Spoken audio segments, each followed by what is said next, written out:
Buenas tardes. Bueno, nuevamente nosotros por aquí, hoy vamos a ver lo que tiene que ver con el impuesto sobre el valor agregado. Acordémonos que anteriormente el impuesto al valor agregado, conocido como el impuesto general sobre las ventas, era un impuesto que se terminó de cobrar, digo yo, o llegó, digamos, como que a fenecer el 30 de junio del 2019, porque a partir del 1 de julio del 2019 entra la reforma, porque la reforma empezó después de publicada, como lo indica la ley. Se publicó el 4 de diciembre y la misma ley indica que un día después de publicada, 6 meses, entraba ya a regir la ley del impuesto sobre el valor agregado, igualmente el impuesto sobre la renta. Entonces vamos a hacer nada más un refrescamiento que la ley 9635, que es la ley o la reforma, la ley de fortalecimiento de las finanzas públicas, publicada el 4 de diciembre, y que rige a partir del 1 de julio del 2019. Aquí es importante que quedarnos muy claro que la reforma está dividida en 4 títulos. Estos títulos, el primero es el título sobre el impuesto sobre el valor agregado, el segundo tiene que ver con el impuesto a los ingresos, utilidades, conocido comúnmente como el impuesto sobre la renta. Tenemos el tercer título que tiene que ver con el empleo público y el cuarto título tiene que ver con lo que es transparencia, digamos, institucional o transparencia fiscal. Entonces vamos a empezar. Para muchas personas se le hace también confusión el tema de que hablamos de una reforma, una ley 9635, pero todavía hablamos de la ley 6826, que es la ley del impuesto general sobre las ventas. Para que nos quede claro, esta ley 6826, el número lo tomamos o lo optamos también para el impuesto sobre el valor agregado. Entonces, hablamos de la ley 9635 del primer título, haciendo referencia también a la ley 6826, que tiene que ver con la ley del impuesto general sobre las ventas, comúnmente conocido, y que ahora a partir del 1 de julio, o sea, ya tenemos más de un año de estar trabajando con el tema de la reforma. Entonces, vamos a partir, primero que todo, con una infografía, podríamos decir, de lo que tiene que ver con impuestos sobre el valor agregado y impuesto general sobre las ventas a través del tiempo. Entonces, podríamos hablar que los impuestos siempre se han cobrado desde diferentes épocas y específicamente aquí Costa Rica, nuestro país, no ha sido la excepción con el tema de los impuestos. Entonces podríamos irnos hasta un poco más atrás de 1837, donde podríamos decir que se comienza a hablar sobre el impuesto general sobre las ventas, ¿verdad? Que hablaba sobre una tarifa de un 2% que se cobraba en ese año, 1837, y de ahí podríamos pasar al año 1916, 1917, donde podríamos decir que se da la primera reforma fiscal durante el gobierno de Flores. Entonces aquí igualmente se aplicó una reforma, pero también hubieron ciertas situaciones o ciertos efectos coyunturales que tuvieron a nivel mundial, como fue la Guerra Mundial, la Primera Guerra Mundial, que esto de alguna forma también vino a afectar la aplicación de esa reforma durante los años 16 y 17. Aquí igual otro aspecto importante es también la creación de la Dirección General de Tributación en el año 1917. Y a través del tiempo lo podríamos ver en los diferentes gobiernos, en el 66, en el 86, en el 91 y en el 98, que se habían tratado de hacer reformas, pero que nunca se concretaron estas. Lo que se hicieron fueron cambios que en algunos momentos o muchas veces la gente piensa que en el tema de las reformas en algunos casos no son, mucha gente piensa que no son necesarias.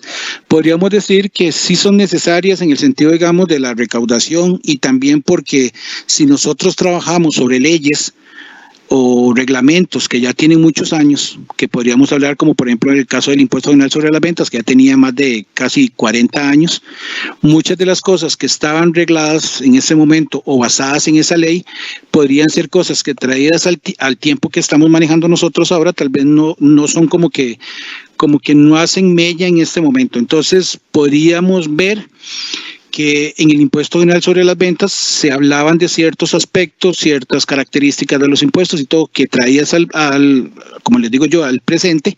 Muchas de esas cosas ya no son efectivas en este tiempo. Entonces, por eso es que es necesario esos cambios hasta estructurales en la ley.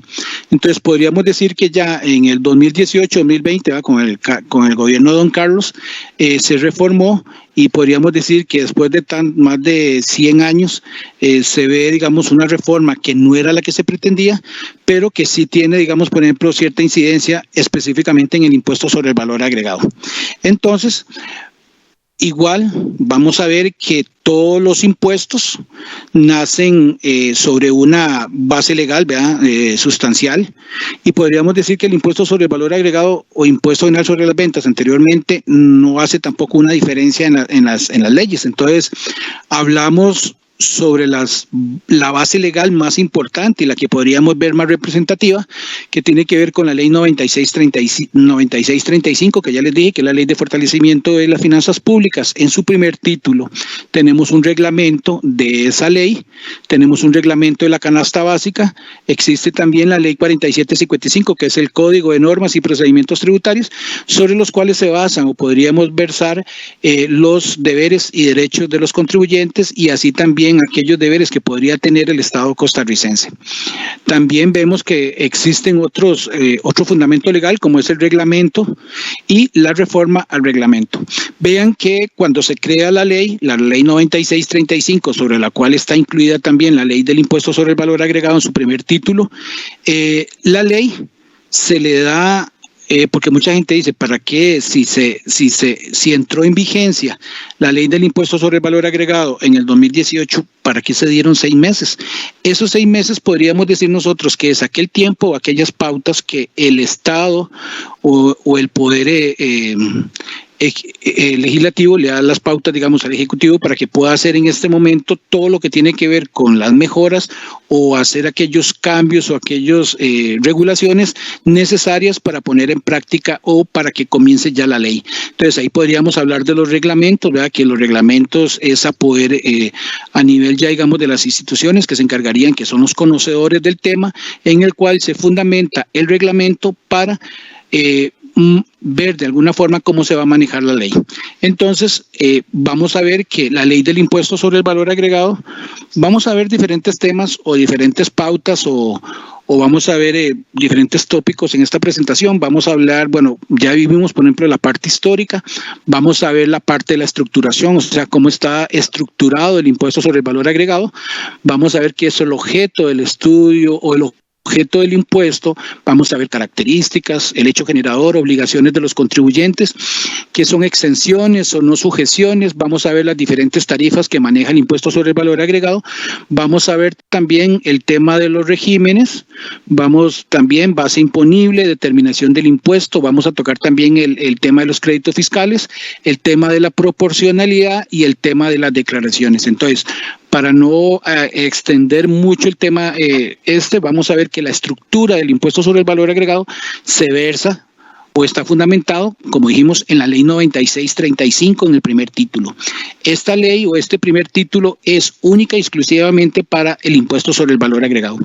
Este impuesto se basa en 45 artículos, los cuales están determinados dentro de la estructura, dentro del engranaje, viendo lo que tiene que ver con la materia imponible del impuesto. Vamos a ver quiénes son contribuyentes y qué es ese tema de la inscripción. Vamos a ver también el tema de las exenciones y las diferentes tasas del impuesto. Vamos a ver qué es una base imponible. Vamos a determinar ciertos conceptos como es lo que es la liquidación y pago, el crédito. Vamos a ver que también con esta reforma se crearon nuevos regímenes. Uno de ellos es el régimen especial de bienes usados. Vamos a ver quién es el que se encarga, digamos, de la administración de este impuesto. Vamos a ver también el tema, así, aunque sea por encimita, lo que tiene que ver con el régimen de tributación simplificado, que aunque ya fue visto. Y terminaríamos viendo los artículos 44, 45 y el artículo 85 bis, que tiene que ver su incidencia específicamente con el tema de los datáfonos y el uso de las tarjetas, la obligación de ese tema de las tarjetas. Entonces, empezamos, vamos a ir definiendo ciertos conceptos y vamos a empezar con una definición sobre lo que es el impuesto sobre el valor agregado. Este es un valor económico que el proceso de producción le va sumando a un bien. Entonces, supongamos que yo tengo una empresa que produzco camisas y esas camisas, cuando yo compro los insumos, como podría ser telas, botones, hilos, más los otros costos indirectos y directos de la producción, van aunando, digamos, a que se le vayan sumando el impuesto sobre el valor agregado. Entonces, este tributo que causa por el porcentaje sobre el valor agregado de una mercancía o servicio, porque aquí vamos a ver que anteriormente en el impuesto general sobre las ventas, una de las características que se podría diferenciar entre el impuesto general sobre las ventas y el impuesto sobre el valor agregado era la cantidad de bienes y servicios que en un momento se gravaban. Entonces, vamos a ver que el impuesto sobre el valor agregado se versaba sobre una gran cantidad de bienes y de servicios. Cuando hablamos de gran cantidad, estamos hablando de que no se llega al 100%. O sea, no podríamos decir en el impuesto general sobre las ventas anteriormente que ese 100%, que el 100% gravaba bienes y servicios, sino que siempre había una parte exenta o parte exenciones o no sujetos. Igualmente, en el impuesto sobre el valor agregado vamos a ver que se incluye o se abre un poco más la gama de los bienes y servicios que van a estar gravados con el impuesto sobre el valor agregado. Yo siempre lo determino aquí como si fuera esto un queque. El queque es el impuesto sobre el valor agregado, que es la tarifa del 13%. Tenemos un queque de 3 pisos, el cual es muy claro al decir que si nosotros habláramos de un 100% del impuesto sobre el valor agregado, tendríamos que decir que todos los bienes y todos los servicios van a tener una única tarifa y todo va a estar grabado. Pero las cosas no son así. ¿Por qué? Porque la ley también determinó dentro de la ley que va a existir una parte que va a estar exenta, otra parte que van a estar los no sujetos, y que también podríamos trabajar, aunque sea por unos periodos cortos, de ciertos servicios o ciertas profesiones que van a tener un tratamiento especial. Y por último, vamos a hablar de que tenemos también tarifas diferenciadas. Entonces, ese queque que anteriormente les dije que podríamos hablar de un 13%, podríamos sacar una porción de ese queque y esa porción representaría los exentos o aquellos bienes y servicios que están exentos, que ahora vamos a ver ese tema.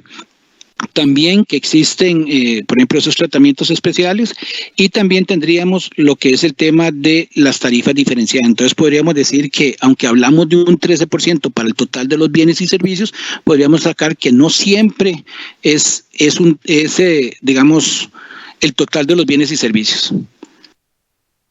El impuesto, igual que todos los impuestos, tienen características muy específicas de ese impuesto. Igualmente puede haber una mezcla entre los diferentes impuestos o las diferentes tasas o contribuciones especiales que podría manejar la Dirección General de Tributación, que tengan características muy parecidas.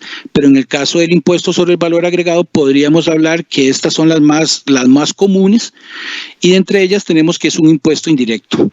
Esta es, creo que, una de las características más importantes del impuesto, que va de la mano con el consumo. Entonces, al hablar nosotros de la característica que este es un impuesto indirecto, este va de la mano específicamente con el consumo. ¿Qué quiere decir esto? Que a mayor consumo deberíamos pagar más impuestos sobre el valor agregado. Esto no quiere decir que va a haber una tarifa, digamos que la tarifa plena es el 13%, pero que yo al consumir más voy a pagar un 14, un 15, un 16. No, la tarifa siempre va a ser el 13%, pero al consumir yo más producto, voy a tener que pagar, digamos, la misma tarifa, pero voy a pagar un monto de impuesto mayor sobre la base imponible sobre la cual yo estoy adquiriendo. Ejemplo, si yo voy a un restaurante y me como un sándwich con un café y esto me cuestan 5,000 colones, yo tendría que pagar 5,000 colones más el 10% de servicios más el 13% del IVA.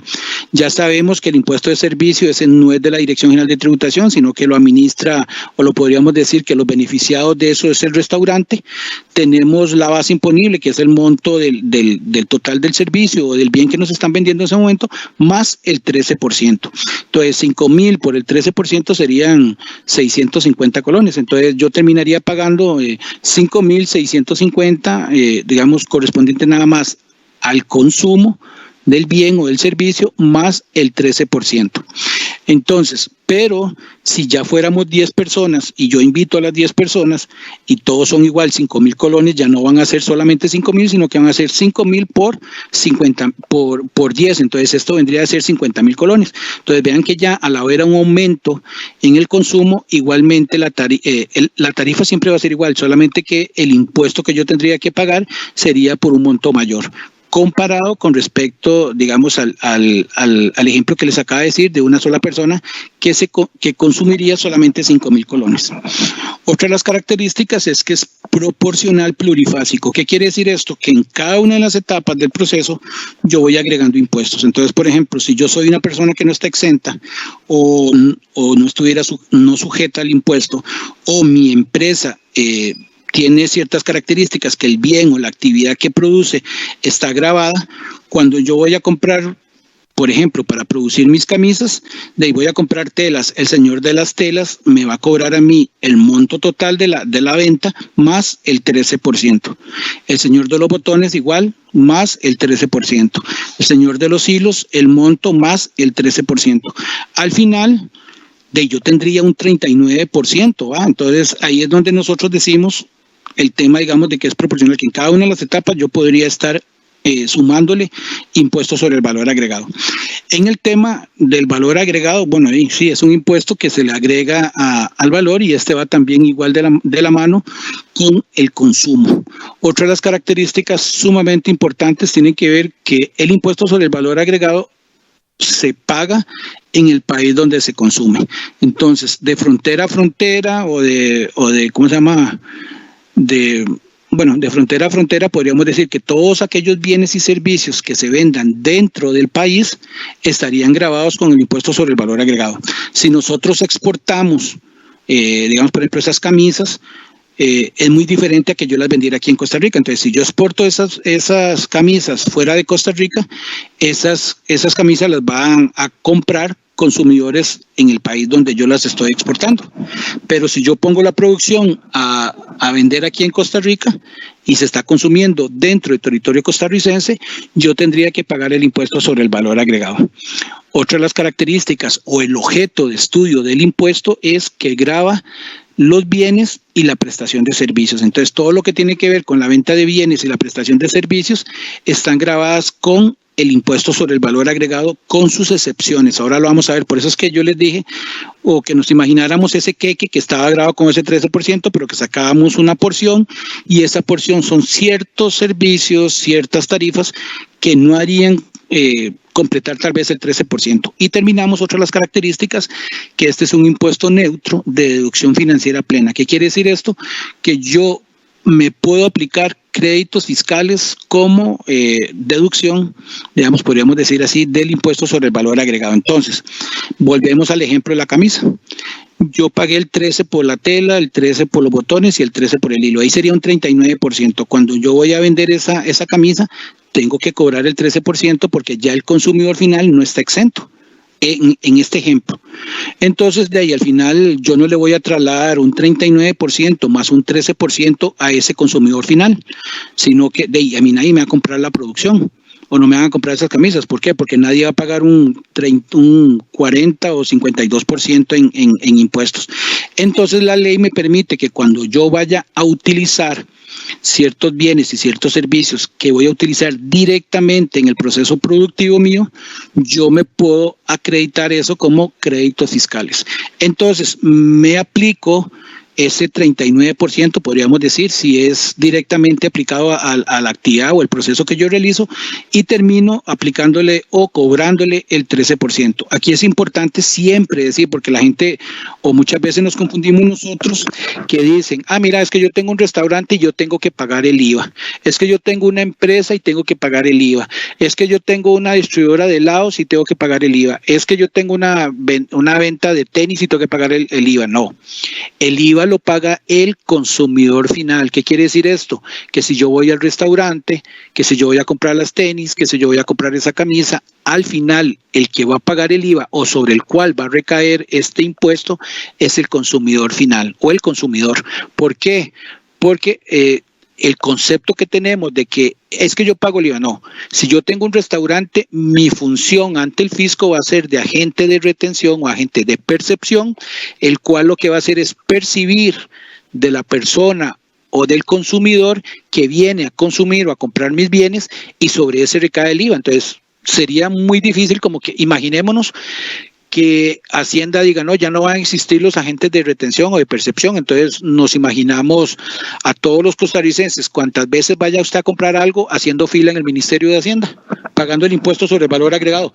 Jamás, o muchos no llegarían, otros se perderían en el camino, o realmente sería muy difícil, porque yo me compro una caja de chicles, o me compro una coca, o me compro esto, o me compro unos zapatos, y si yo hiciera 15 compras al día, tendría que esperarme hasta el final o al día siguiente para ir a pagarle el IVA al Ministerio de Hacienda de todo lo que yo compré, y tendría que tener Hacienda un montón de cajas para poder hacer eso.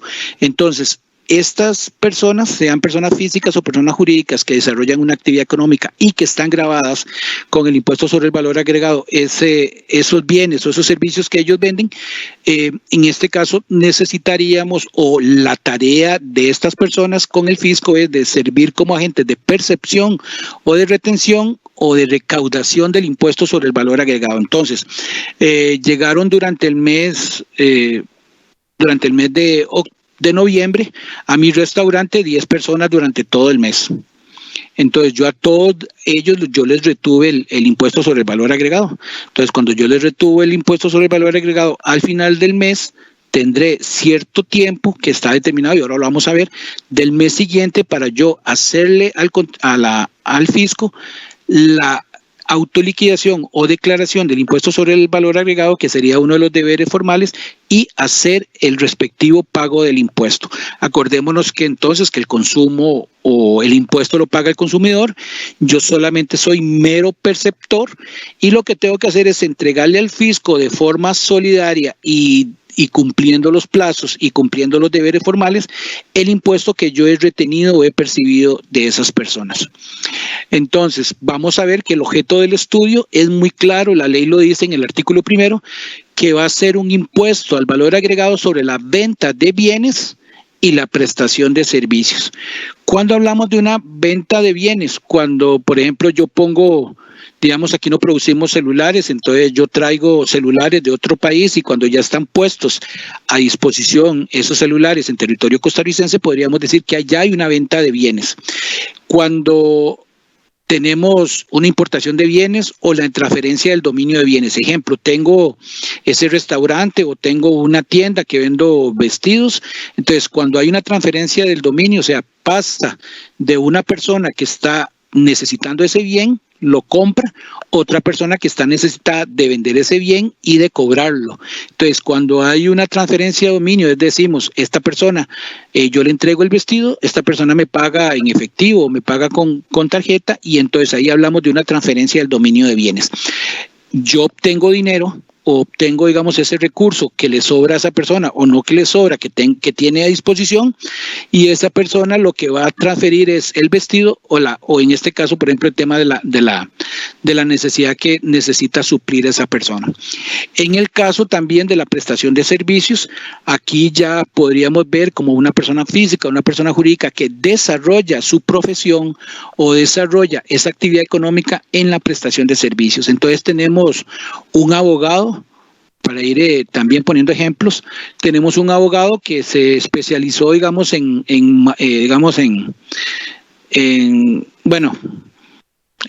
es notario público. Entonces ya comienza y desarrolla su actividad económica. Entonces, cuando yo voy a utilizar o necesito los servicios de ese abogado, digamos, como para un acta de matrimonio, un acta de lo que fuera, de divorcio, lo que sea, en este caso yo voy a necesitar los servicios de esa persona necesita vender sus servicios. Cuando me viene a vender los servicios, me dice, ok, el servicio que yo brindo, tal o lo que usted necesita, tiene un costo de 100,000 colones. Esa podríamos decir que es la base imponible. Entonces, sobre esa base imponible, el abogado procede a cobrar el 13%. Entonces sería 100,000 más el 13%, que serían 13,000. Entonces yo como abogado retengo o percibo de esa persona que me está comprando el servicio 113,000 colones. 100,000 van a formar parte de mis utilidades, de mis ingresos, de mis riquezas, que al final del periodo van a estar grabados con el impuesto sobre la renta. Con el tema del impuesto sobre el valor agregado, entonces yo percibo esos 13,000 y se los entrego al fisco. Igualmente, estos servicios, tanto los servicios prestados, tienen que ser prestados, digamos, por un contribuyente del impuesto sobre el valor agregado, que están determinados en el artículo 4. También tiene que ser que el destinatario y el contribuyente tienen que estar ubicados en territorio costarricense. También aquí podemos hablar de prestación de servicios en los servicios relacionados con bienes inmuebles y de transporte, y también con lo que son actividades culturales, servicios digitales o de telecomunicaciones, radio y televisión. Entonces vean que en el artículo primero está muy claro que el objeto del impuesto, o sea, sobre qué recae este impuesto.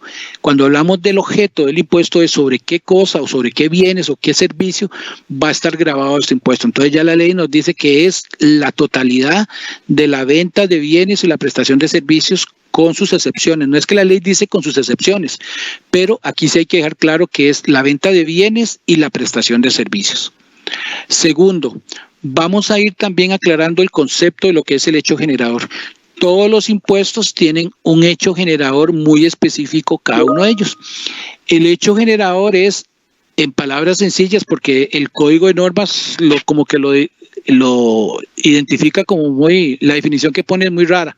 Entonces podríamos decir que el hecho generador del impuesto o de cualquier impuesto es el que da el nacimiento de ese impuesto.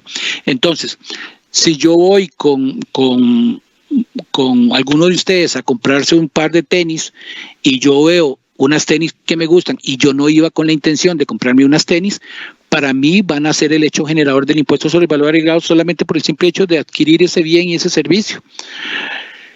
En el caso de la venta de los bienes y servicios, como les digo, este tiene que ser de forma habitual y realizada por los contribuyentes que estén catalogados en el artículo 4. Entonces, en la venta de bienes, ya dijimos que el hecho generador se podría dar cuando hay una transferencia de dominio, que yo compré el vestido, pago por ese vestido y me dan el vestido. Cuando hay una importación, yo traigo árboles de Navidad y entonces entran por aduanas, y entonces si yo quiero desalmacenar porque mi actividad económica es venta de árboles de Navidad y ahora está, digamos que la venta, yo tendré que pagar los impuestos correspondientes por la importación, o sea, por ese internamiento de esa mercadería, y proceder, digamos, a pagar el impuesto sobre el valor agregado. También cuando nosotros hacemos ventas por consignación o ventas en apartados, cuando arrendamos con opción de compra, cuando nosotros compramos para autoconsumo o cuando hay suministro de productos informáticos, podríamos decir que hay una venta de bienes y por consiguiente se podría hacer de forma habitual. Tiene que nacer el hecho generador del impuesto para poder que nazca ese impuesto, o sea, que tenga que nacer el impuesto sobre el valor agregado. Y en la prestación de servicios puede ser derivado de contratos, como les dije ahora, digamos, por los servicios que yo podría prestar, por el uso personal o fines ajenos a la actividad económica. Entonces, el hecho generador es muy claro al decirnos que es el que da el nacimiento al pago de ese impuesto o al nacimiento de ese impuesto. Entonces, si yo voy al restaurante y paso por la ventana y veo a la gente comiendo, pero no consumo, para mí no estarían haciendo el hecho generador del impuesto sobre el valor agregado. Pero si ya entro, me siento, pido una taza de café y un sándwich y ya estoy consumiendo o me están dando un servicio o estoy consumiendo un bien, ahí estarían haciendo ya el hecho generador. Ya si yo salgo corriendo sin pagar, ya son cosas totalmente diferentes, ¿verdad? Pero aquí el hecho generador es otro de los conceptos que nosotros que tenemos que tener claro en cada uno de los impuestos, porque los impuestos tienen hechos generadores totalmente diferentes. Por ejemplo, aquí en el caso del IVA sería la prestación de bienes y servicios y que nazca ese consumo. En el caso, por ejemplo, del impuesto sobre la renta, el hecho generador sería si yo tengo riquezas, si yo tengo rentas, si yo tengo alquileres, cualquier tipo de rentas que vendrían a generarme a mí una renta, y sobre eso sería el hecho generador. Ejemplo, otro podría ser el impuesto solidario. El impuesto solidario sabemos que lo pagan aquellas personas que tienen propiedades o una casa, digamos, podríamos decir, de cierto estatus, que pase, digamos, de 139 millones. Entonces, si mi casa vale 50 millones y la de otro compañero vale 200 millones, para esa persona que pasa el monto exento, tendría que pagar el impuesto sobre, digamos, el impuesto solidario, pero yo no. Entonces vean que para esa persona estarían haciendo el hecho generador del impuesto solidario. Para mí no, porque el monto mío está por debajo de los 139 millones y en este caso son 50. Igual, cuando nosotros pagamos el impuesto de salida, que puede ser por vía terrestre o vía aérea, el hecho generador nace en el simple hecho de que yo adquirí un boleto aéreo porque pienso viajar, sea por terrestre o vía aérea, y entonces en el momento en que yo salgo y nacería el hecho generador es por el uso, por ejemplo, de ese viaje o de ese boleto que yo acabo de comprar. Entonces vean que tener mucho cuidado también, digamos, con lo que es el objeto, el hecho generador, en qué momento nacen los hechos generadores, ¿verdad? Porque en el caso, por ejemplo, del impuesto sobre el valor agregado, ¿cuándo nace? Cuando yo compro el bien, está bien, compro el vestido, compro las tenis, pero en el momento en que me entregan la mercadería, o en el momento en que yo facturo, o en el momento que yo pago con tarjeta, o en el momento que yo saco el efectivo. Lo que si primero se da la facturación o se da la entrega, en ese momento están haciendo el hecho generador en la venta de bienes.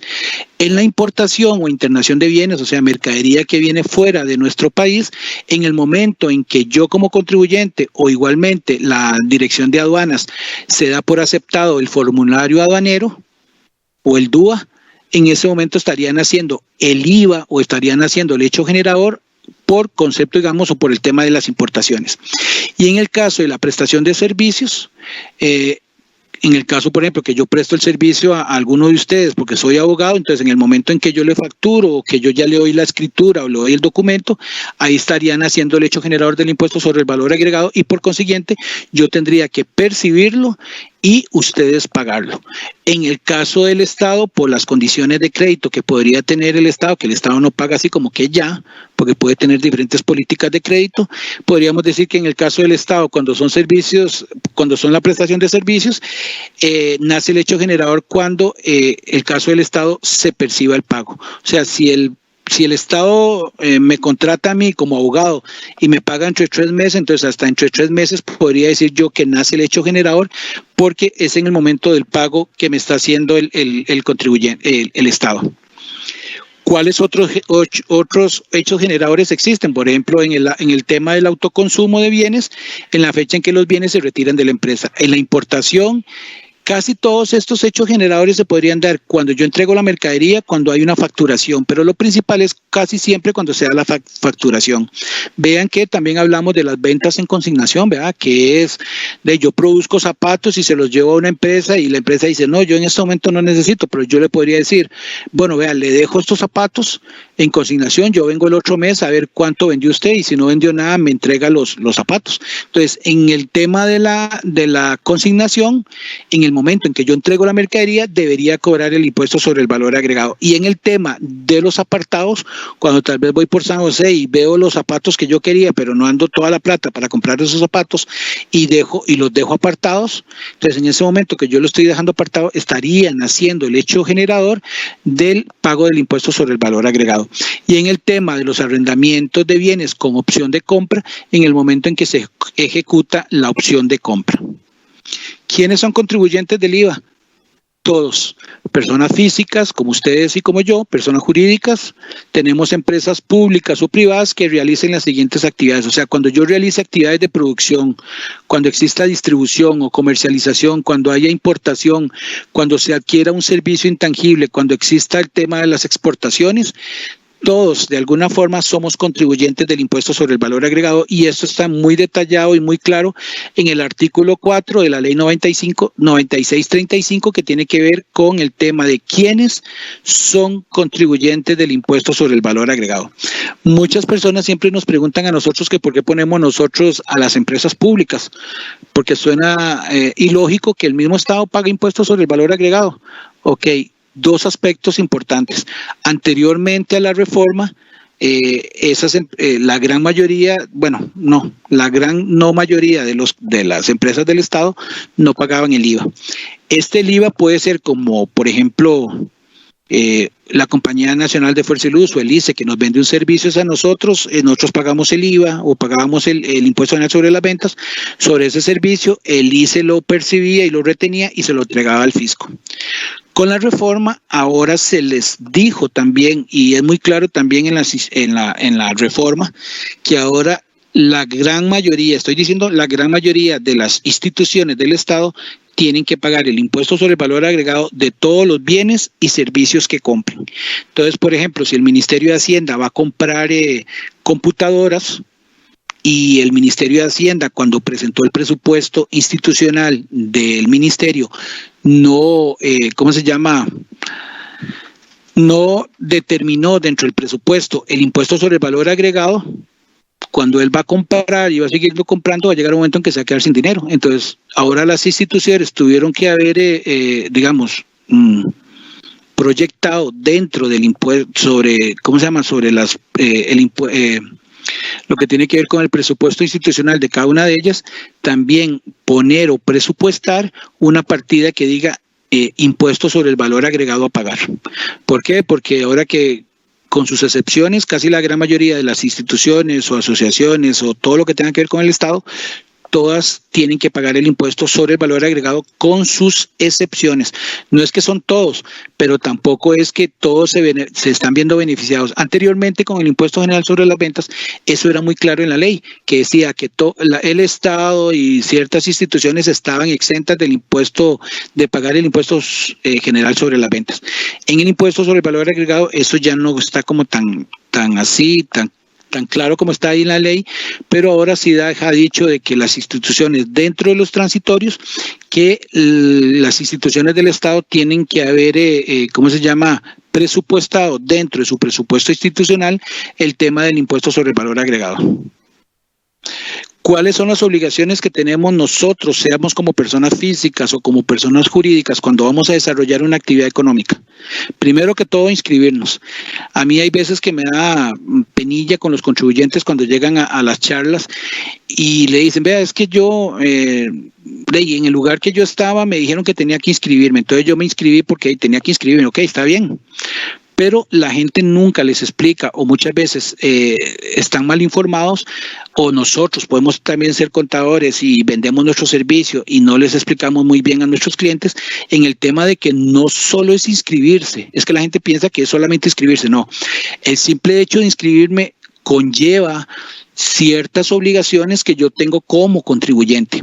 Entonces muchos dicen, o muchos llaman y dicen, vea, es que me llegó un comunicado de Hacienda de que hubo 3 años de que no presenté las declaraciones de ventas o del IVA. De ahí, por supuesto, él pensó que era solamente ir a inscribirse, entregar facturas a los servicios que ella vendía o que vendía, y no tenía ninguna otra responsabilidad o ninguna otra obligación. Entonces, la obligación principal es inscribirse. Tenemos que tener esa constancia que nos da el ministerio a través de la inscripción, esa constancia de que yo estoy inscrito.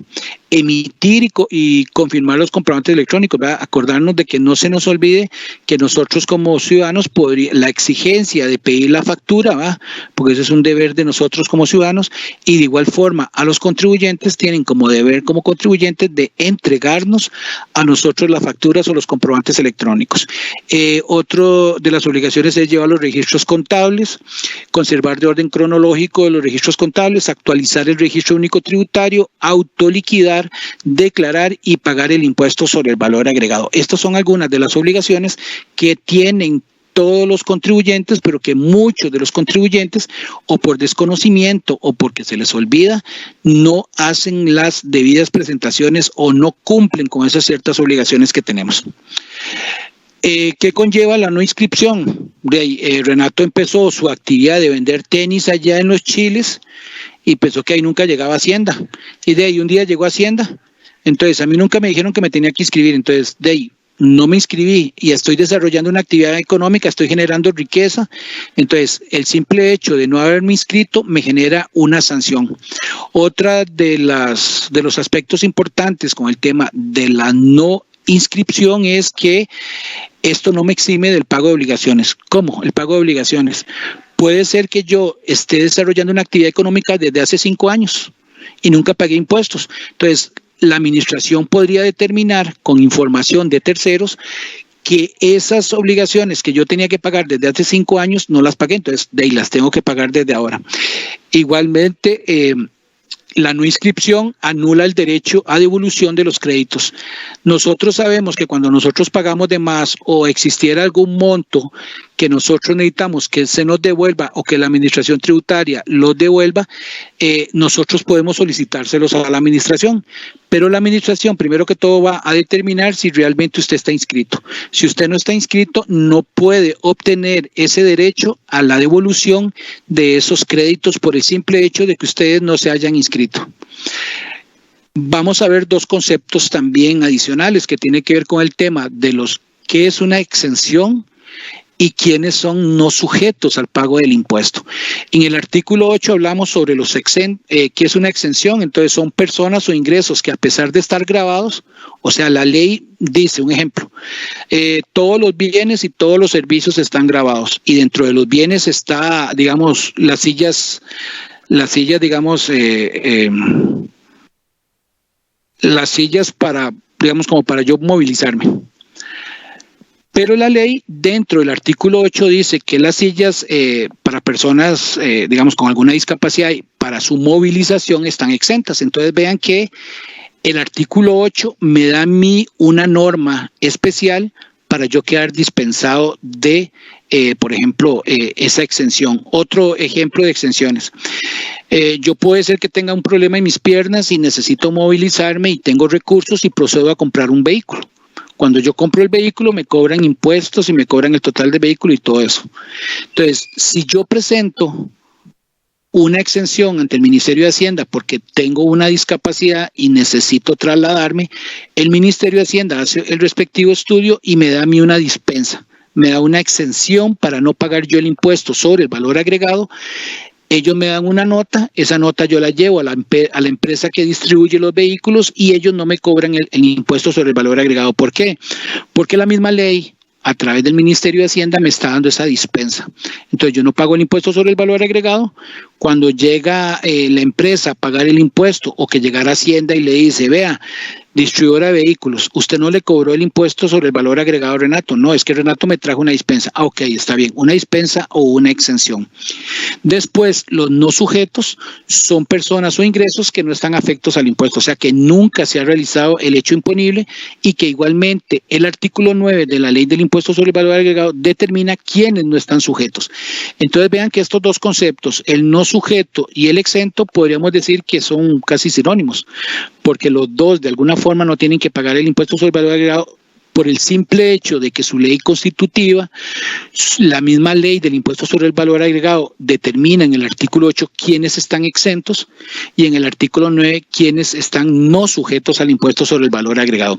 Entonces vamos a ver algunos casos con respecto a las exenciones. Entonces, la ley es muy clara en el artículo 8 al indicarnos quiénes están exentos de pagar el impuesto sobre el valor agregado, o sea, qué bienes podrían estar exentos, qué servicios podrían estar exentos o qué personas podrían estar exentos. Aquí, cuando hablamos de personas, podría ser que una exención sea generalizada para todos los ciudadanos. Entonces, el artículo 8 es un poquito extenso en el tema porque habla de 35 exenciones. No vamos a verlas todas porque se nos hace un poquito largo el tema, pero vamos a ver por lo menos algunas principales, pero dentro de la presentación están las 35 exenciones.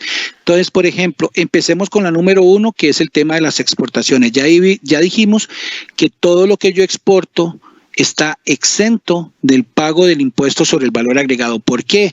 Porque las personas que van a consumir ese bien o ese producto están fuera de territorio costarricense.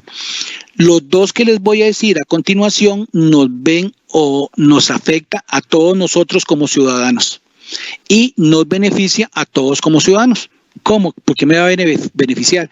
Porque en el tema de la electricidad, si no existieran estas exenciones, la ley diría, bueno, el tema de la electricidad desde el consumo de 1 kilovatio hora estaría gravado con el impuesto sobre el valor agregado, y eso no es cierto. La ley indica en el artículo 8, en la exención número 11, que el tema de la electricidad va a estar exenta por debajo de los 280 kilovatios. Si en mi casa consumimos 200 y ahora viene diciembre porque viene el arbolito y la pierna de el pavo y la pierna de cerdo y hacemos galletitas y el consumo se dispara a 300, entonces ahí ya tendría que pagar el impuesto sobre el valor agregado, no sobre el exceso de 20, sino que lo tendría que pagar sobre los 300 kilovatios. Entonces vean aquí la importancia del control, de minimizar el consumo del impuesto, digamos, de la electricidad. ¿Por qué? Porque al pasarnos nosotros de 280 kilovatios, esto nos va a afectar nuestro bolsillo. ¿Por qué? Porque la empresa que nos distribuye o que nos venda a nosotros la electricidad procedería a cobrarnos el impuesto sobre el valor agregado cuando nosotros nos excedemos de 280 kilovatios. Y en el caso del agua pasa lo mismo. Cuando nosotros consumimos más de 30 metros cúbicos, tendríamos que pagar el impuesto sobre el valor agregado. Vean el tema también de los alquileres en el número 9. Dice que alquileres de vivienda, garaje y menaje por debajo de 1.5 salarios bases están exentos del pago del impuesto sobre el valor agregado. En este momento el salario base está determinado por 450.200. Entonces, si habla de 1.5, así redondeando, digamos que son 700.000 colones. Entonces, todos aquellos alquileres que están por debajo de 700.000 colones no tendrían que pagar el impuesto sobre el valor agregado. Pero si yo ya tengo un alquiler o tengo, por ejemplo, alquilo una casa que me cuesta $3,000, ahí vean que ya me estoy pasando. Entonces, aquí vean que nos vemos beneficiados también nosotros. La ley nos protege. ¿Por qué? Porque si yo tengo que pagar alquiler y aparte de eso tengo que pagar el IVA y tengo que pagar un montón de cosas más, mientras que me den alivio con el impuesto sobre el valor agregado sobre el alquiler, eso me ayuda de alguna forma. Y es para todos los ciudadanos. Vean los alquileres para MIPYMES inscritas por debajo igual de 1.5 salarios bases, igualmente están exentos. Los premios de lotería, rifa, juegos de azar están exentos. Los libros en cualquier formato están exentos. Los espacios publicitarios propios de radio y televisión están exentos. Vean que en estas tres filminas vemos el tema de las exenciones, que son son 35 exenciones. Entonces aquí tenemos también los intereses y comisiones de los préstamos y créditos. Vea que cuando vamos a hacer un préstamo o un crédito, no nos cobran el IVA. ¿Por qué? Porque el artículo 8 del tema del IVA de las exenciones indica que en el tema, cuando yo voy a hacer un préstamo, ese estaría exento de que me cobren el impuesto sobre el valor agregado. Vean el tema también de las transferencias realizadas por medio de entidades financieras, están exentas. Las ventas de bienes entre beneficiarios de zona franca están exentos. Los avales y garantías de participación de cumplimiento están exentos. Las comisiones pagadas a las operadoras de pensiones están exentas. Las primas de seguro de sobrevivencia como rentas vitalicias están exentas. Vean ahí la venta o importación de sillas de ruedas. Yo siempre dije sillas, se me olvidaron las ruedas. Las ventas o importación de sillas de ruedas, equipos ortopédicos, equipos usados por problemas auditivos, eso están exentos. Porque si yo, aparte que padezco de los oídos, compro un aparato más o menos ahí para oír y me cuesta $1,000,000, y aparte de eso me van a cobrar el 1,000,000 más el 13%, y serían casi 130.000 colones. Entonces vean que me estaría yo beneficiando como ciudadano de que no me cobren el IVA por esta discapacidad que yo tengo, una discapacidad auditiva. Entonces adquiero el bien y ese bien lo adquiero exento sin el pago del impuesto sobre el valor agregado. Vean los aranceles por matrícula de créditos en los cursos brindados por las universidades públicas. Entonces, me matriculo y digamos que matriculo 50 créditos, eso está exento. O sea que por los créditos que yo pague no me van a cobrar, por los créditos que yo adquiera en las universidades públicas, no me cobrarían el impuesto sobre el valor agregado. Tenemos también los bienes y servicios del Cuerpo de Bomberos, del Hospital Nacional de Niños, la importación de bienes y servicios que se encuentren directamente ya exentos por ley, los servicios de transporte terrestre de pasajeros, servicios de cabotaje, personas como por ejemplo lo que son buses, taxis, como la ARECEP es la que regula esto, igualmente la ley le dice a la ARECEP, vea, estos son servicios públicos y por consiguiente están exentos de pagar el impuesto sobre el valor agregado. Las cuotas que pagan ustedes y que pagamos nosotros a los colegios profesionales, a las cámaras, a los sindicatos, están exentas del impuesto sobre el valor agregado. Las primas de riesgos de trabajo, las redes de cuidado para personas adultas, los servicios de educación privada preescolar, primaria, secundaria, universitaria y parauniversitaria, técnica, en lo que tiene que ver con el tema de la matrícula y del cuatrimestre, de las mensualidades, eso están exentos del impuesto sobre el valor agregado. Ahora vamos a ver, porque aquí puede ser que la gente también se confunda, porque cuando hablamos del tema de lo que es educación, la ley primero nos dice en el artículo 8 que está exento, pero después nos dice en el artículo 11, en las tarifas diferenciadas, que existe, digamos, una tarifa que nos van a cobrar sobre los servicios de educación privada. Entonces, o está exento o está gravado. Entonces, la educación privada como tal, en lo que tiene que ver con el tema de matrícula y de mensualidades, está exento en un 100%. Cuando yo ya dejo a mi hijo, después, digamos, de cierta hora, y él, para que no se aburra, lleva algún otro curso adicional o algún otro taller que no está supervisado por el Ministerio de Educación Pública, eso ya está grabado con una tarifa diferenciada. ¿Qué más están dentro de las exenciones? Ok, la adquisición de bienes y servicios de la AIR, la adquisición de bienes que hagan las asociaciones de desarrollo, la venta de bienes y servicios que hagan las juntas de educación, o sea, del Ministerio de Educación Pública, lo que compren las asadas y la venta y comercialización y la matanza de animales vivos. Vean que ahí están las 35 exenciones. Cuando alguien pregunta, ¿esto está exento? Primero tenemos que ver en este artículo 8 si dentro de eso que estamos nosotros pidiendo como exento está dentro de estas exenciones. Si no está dentro de estas exenciones, podría ser que no fue contemplado, pero podría ser que si tuviese una exención, pero esa exención se tendría que tramitar a nivel, digamos, de la Dirección General de Hacienda, como es el caso del que les dije ahora de, por ejemplo, si yo compro un vehículo por la discapacidad que yo tengo. Vean que aquí leímos las 35 y no estaba, digamos, exención del pago del impuesto sobre el valor agregado en la compra de vehículos. No, ¿por qué? Porque eso está grabado. Entonces, porque si nosotros lo dejáramos aquí o la ley lo hubiera dejado aquí como exento, de toda la gente compra vehículos y estarían exentos del impuesto sobre el valor agregado. O sea, esa exención es única y exclusivamente para aquellas personas que tengan digamos, un problema. Entonces, en este caso, ustedes no la vieron aquí, entonces se tendría que tramitar por algún otro lado, pero podríamos hablar que las exenciones en el 100% son única y exclusivamente las que están determinadas en estos 35 puntos. Y en el tema de los no sujetos, que ya dijimos también que en todos casos esto no nace el hecho generador, también existen no sujetos, y los principales, para no ahondar mucho en esto, son los bienes y servicios que venda, presta o adquiera la Caja Costarricense de Seguro Social y las organizaciones municipales o las municipalidades. Aquí podríamos hablar también del traspaso de bienes inmuebles, que ya está grabado con un impuesto y por consiguiente no se le podría gravar con el impuesto sobre el valor agregado.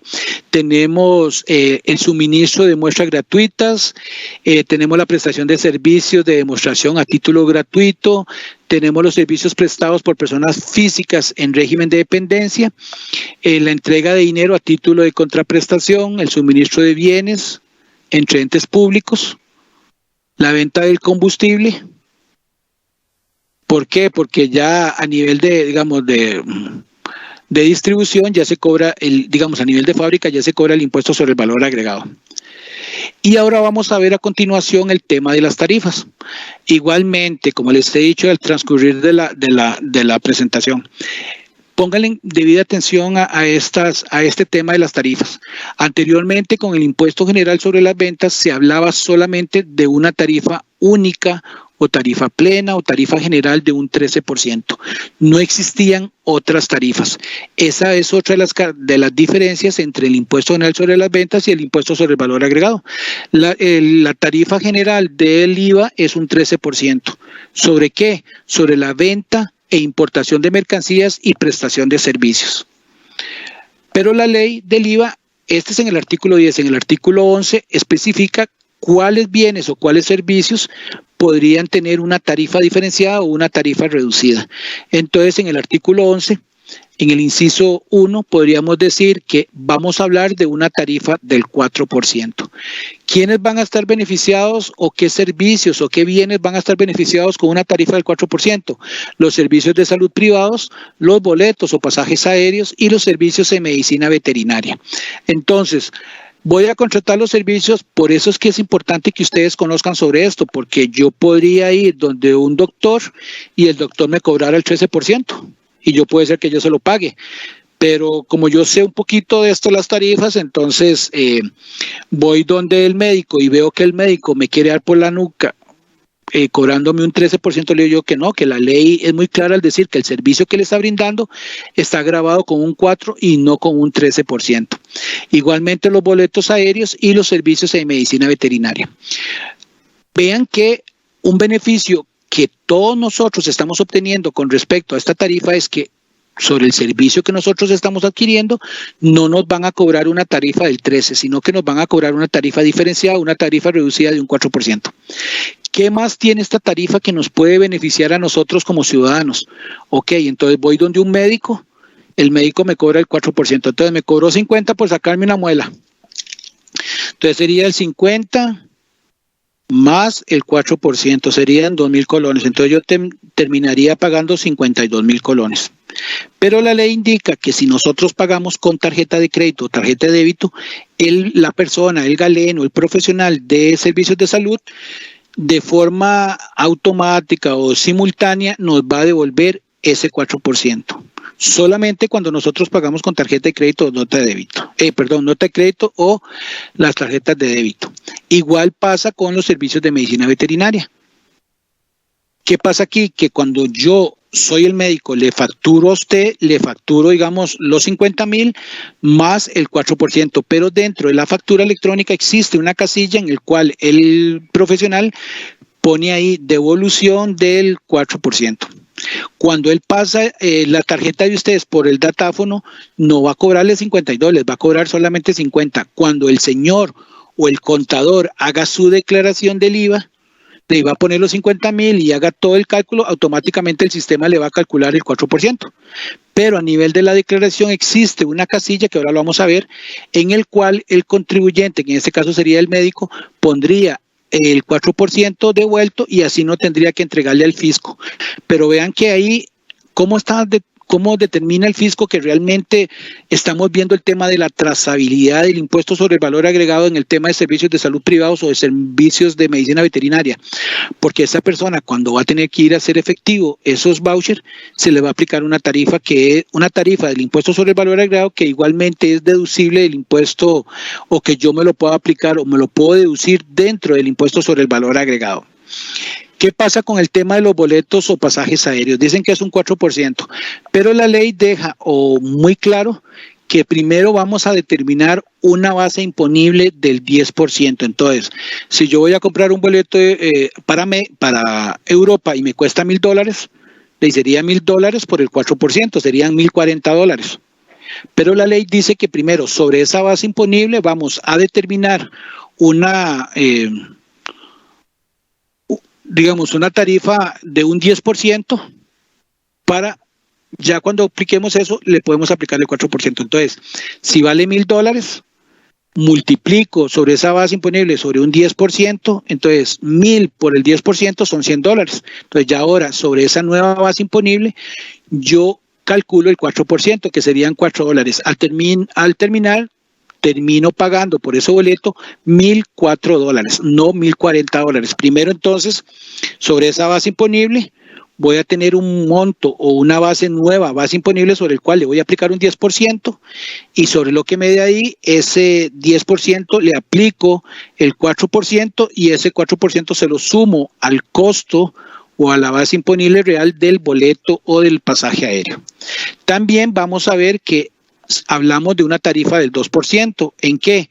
En medicamentos y aquellas personas, o por ejemplo existen empresas que producen medicamentos, entonces todo lo que ellos compren van a estar grabados con el 2%. ¿Por qué? Porque ellos producen un bien o un servicio que tiene una tarifa diferenciada del 2%. Entonces, sobre esos medicamentos, en una farmacia nos van a cobrar no el 13%, no me van a cobrar el 4%, me van a cobrar un 2%. Por eso es que es importante que nosotros conozcamos de esto, porque así nos podemos defender. También lo que son las primas de seguros, tienen una tarifa del 2%, los servicios de educación privada, ¿se acuerdan lo que yo les dije? La educación privada está exenta, pero los servicios de educación privada que no requieran la autorización del MEP o del CONESUB, que podría ser que yo salgo a las 6 y mi hijo sale a las 4 y se queda 2 horas ahí en la escuela, en el colegio, y en el colegio lo ponen en un curso de fútbol, o eso estaría grabado con un 13%. O puede ser que esté grabado con un 2%. Por eso es que hay que ver qué tipo de servicios se le está brindando a esa persona. Y por último, las compras y ventas que que realicen las instituciones estatales de educación superior, por ejemplo, la Universidad de Costa Rica, la Universidad Nacional, la UTN, la UNED, cuando ellos vayan a hacer compras, las compras que ellos realizan las hacen con una tarifa del 2%, no con una tarifa del 4% y menos con una tarifa del 13%. Igualmente lo que es el CONARE, que es la Comisión Nacional de Rectores, y el SINAES, que es el Sistema Nacional de Educación Superior, y las instituciones estatales parauniversitarias estarían con una tarifa en la venta de bienes y servicios y en la compra con una tarifa diferenciada del 2%. Y por último, en el tema de las tarifas, tenemos la tarifa del 1% que abarca todo lo que tiene que ver con la canasta básica tributaria.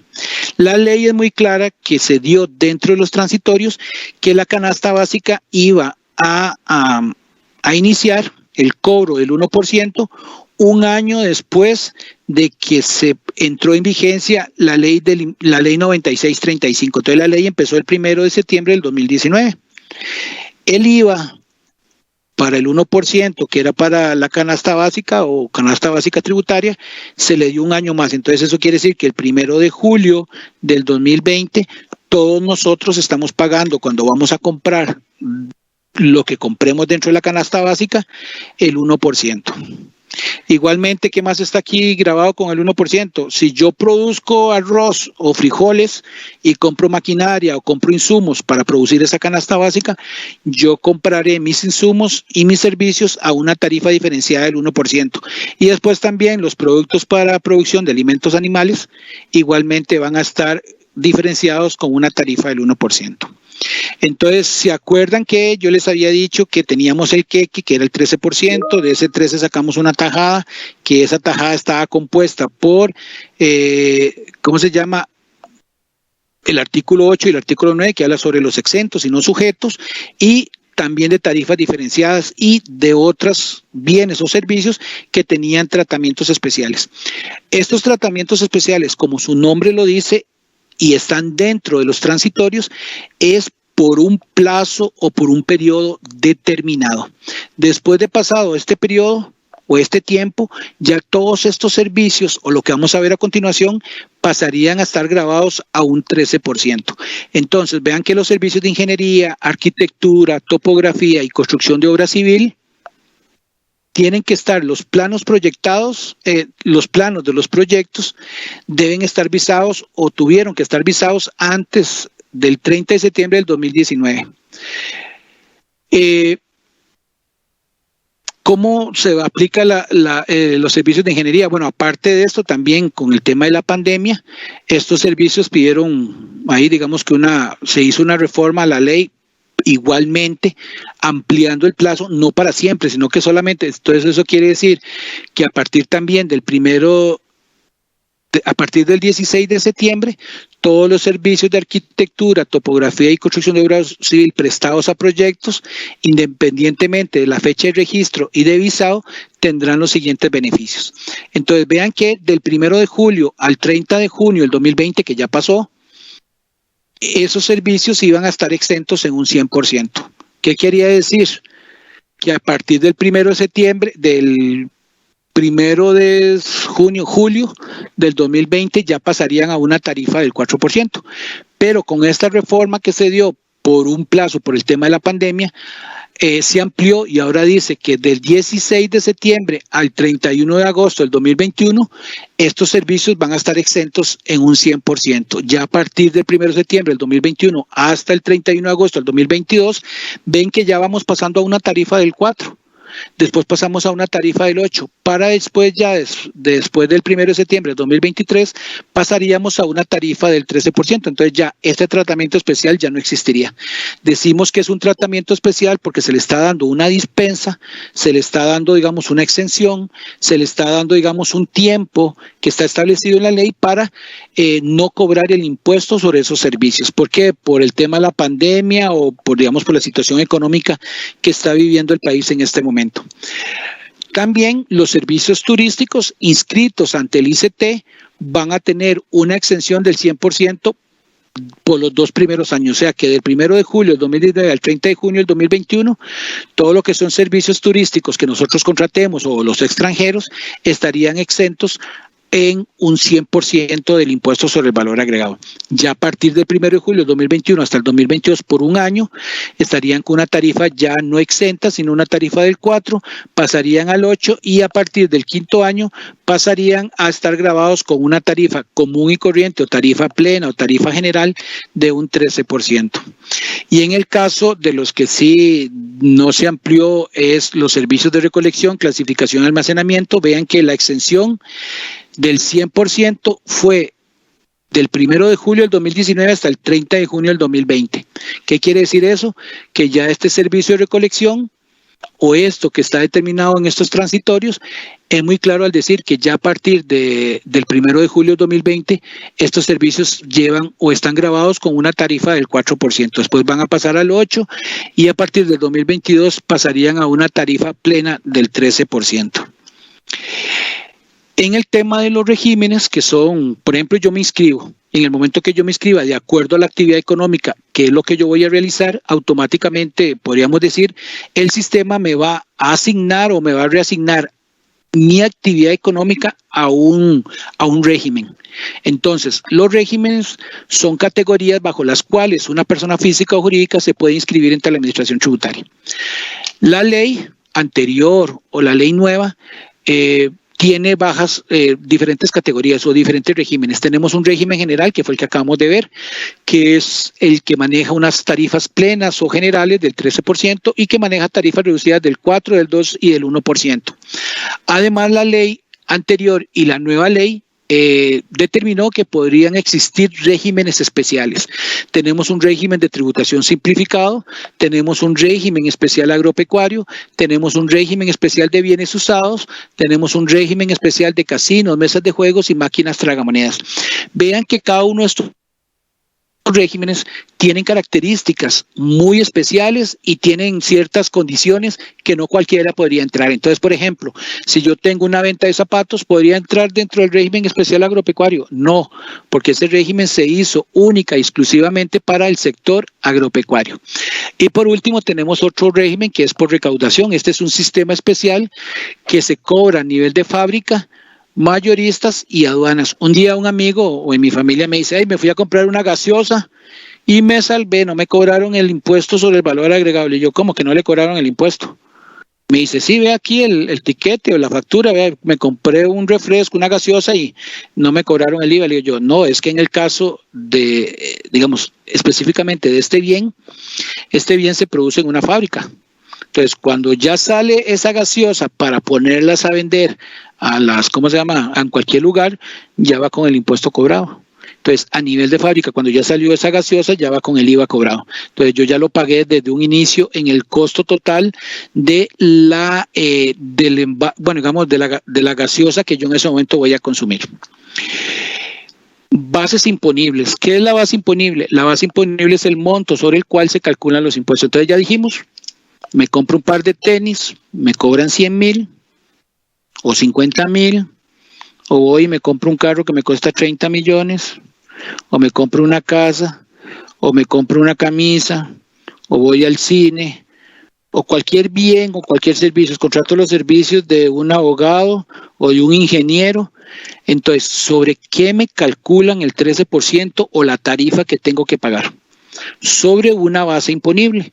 Esa base imponible, en palabras sencillas, es el monto sobre el cual me van a cobrar los impuestos o me van a cobrar el IVA. Entonces, por ejemplo, si compré las tenis y las tenis me cobraron 100,000, esos 100,000 van a ser mi base imponible y sobre esa base imponible yo tendré que pagar el 13 o la tarifa correspondiente.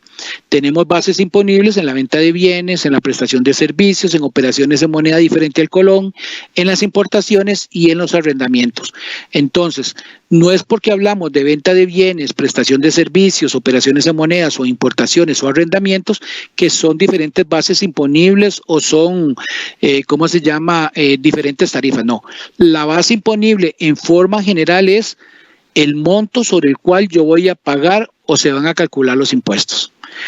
Puede ser que en una venta de bienes vendí una camisa, me costó 10,000, entonces sobre esos 10,000 la tarifa. Presté servicios para un divorcio y cobré 50 sobre esos 50. Operaciones en monedas, yo vendo las tenis y cobro mis servicios en dólares, entonces cobro $100. Muy bonito, voy a pagar el IVA sobre 100. Serían, sobre 100 colones sería 1,30 colones. No, primero que todo tengo que cuando son operaciones en moneda extranjera, tengo que hacer la conversión ¿a qué tipo? Al tipo de venta. Entonces, por ejemplo, que si son $100 y hoy el tipo de venta está en 600 por 100 son 60,000. Ya ahí las cosas cambian. Entonces ya 60,000 por el 13% serían 6,000, 7,800. Es muy diferente a pagar un colón. Entonces vean que cuando hablamos en operaciones de moneda, hacemos el tipo de cambio, digamos, al tipo de cambio de venta del Banco Central de Costa Rica. Igual en el tema de las importaciones y en el tema de los arrendamientos. Cuando hablamos de bases imponibles, entonces en la venta de bienes y en los arrendamientos, va a ser el monto sobre el cual nosotros pactamos la compra o sobre el cual se pactó, digamos, el precio neto de venta. En la prestación de servicios va a ser sobre el costo del bien o el servicio. Como les digo, si yo soy abogado o soy médico y cobro la consulta 50,000 colones, entonces esa va a ser la base imponible sobre el servicio y sobre ese servicio aplicaría la tarifa que corresponda. Y en la base imponible en las importaciones es la suma de todos los income tax o todos esos conceptos a nivel de aduanas que podría ser, digamos, por ejemplo, los derechos de importación, más el impuesto selectivo de consumo, más los impuestos específicos y algunos otros cargos que figuren dentro de la póliza. Entonces, en el costo, por ejemplo, el valor CIF, que sería el costo de la mercancía, más el costo, más el transporte, más el seguro, todo eso sumado sería mi base imponible y sobre esa base imponible tendría que yo pagar el impuesto sobre el valor agregado que corresponda de acuerdo a la tarifa. En los juegos de azar, ¿cómo voy a calcular sobre la base imponible? Es muy difícil porque muchos podrían decir que llegue un apostador y apueste $1,000. Y después llegó otro, o sea, sería muy difícil cobrárselo así. Entonces, en los juegos de azar, la base imponible se va a calcular sobre las mesas de juego y sobre las máquinas tragamonedas. Entonces, dice que si yo tengo un casino y en ese casino solamente tengo una mesa de juego, la base imponible será el 60% de un salario base. Entonces, si el salario base está en 450, 200, y es el 60%, digamos que el 60% de 450 sean 300,000 colones redondeados. Entonces, sobre esos 300,000, yo voy a tener que pagar el 13%. Y en el caso de las máquinas tragamonedas, yo tengo un restaurante y tengo 3 maquinitas ahí autorizadas. Por cada una de esas, aunque lleguen 10 personas o no llegue nadie, yo tendré que pagar el 10% de un salario base. Entonces, el 10% de un salario base serían 45,000. Entonces, esa va a ser la base imponible. Ya está determinada por la ley y sobre esa base imponible pago el 13%. Y a nivel de fábrica, ya vimos que el precio de venta al consumidor final en el tema de los detallistas o a nivel de fábrica y aduanas, se cobra, digamos, a nivel de aduanas, a través de las importaciones, y a nivel de fábrica, por ejemplo, si yo produzco licores o produzco cervezas o produzco cigarrillos, cuando ya salen esos cigarrillos ya van con el impuesto sobre el valor agregado. Y en el ejemplo, a nivel de mayoristas, en las ventas por catálogos o en importación de bebidas gaseosas y cerveza importadas, esto sería a nivel del mayorista. O sea, el mayorista es el que cobra el impuesto sobre el valor agregado. Que no forma parte de la base imponible. O sea, ¿qué puedo yo excluir o qué no tengo que formar, que no tengo que incluirlo porque si yo lo incluyo, eso conforma más base imponible y tendría que pagar más impuestos sobre el valor agregado? Entonces, no conforman parte, digamos, los descuentos, el valor de los servicios que se prestan con motivo de venta de bienes gravados, los gastos financieros que se facturen y se contabilicen por separado, las bonificaciones y lo que tiene que ver con el impuesto específico al tabaco. Igualmente, cuando por ejemplo yo me puedo aplicar deducciones a la base imponible, si yo produzco, un ejemplo, gaseosas, y esas gaseosas yo adquiero los envases y los embalajes reutilizados, estos pueden yo aplicármelos como una deducción a la base imponible, y sobre esto tendría que pagar menos impuesto. Lo que les dije en el tema, por ejemplo, de las bases imponibles en operaciones distintas al colón, las operaciones realizadas en monedas distintas al colón se aplicará el tipo de cambio de venta de referencia del Banco Central. Ya sé la base imponible, ya sé quiénes son contribuyentes, ya sé sobre cuáles son las características, qué es el hecho generador, ya sé cuáles son las obligaciones, ya sé algunas cosas que están exentas, no sujetas, hablamos sobre tarifas y hablamos sobre regímenes. Entonces, por ejemplo, tengo la venta de tenis, muy bonito, y entonces viene el mes, bueno, yo ya me inscribí, cumplí con el deber formal y yo soy un buen ciudadano, un buen contribuyente y contraté los servicios de un contador o llevo yo mi contabilidad y voy a presentar la declaración del IVA del mes de octubre.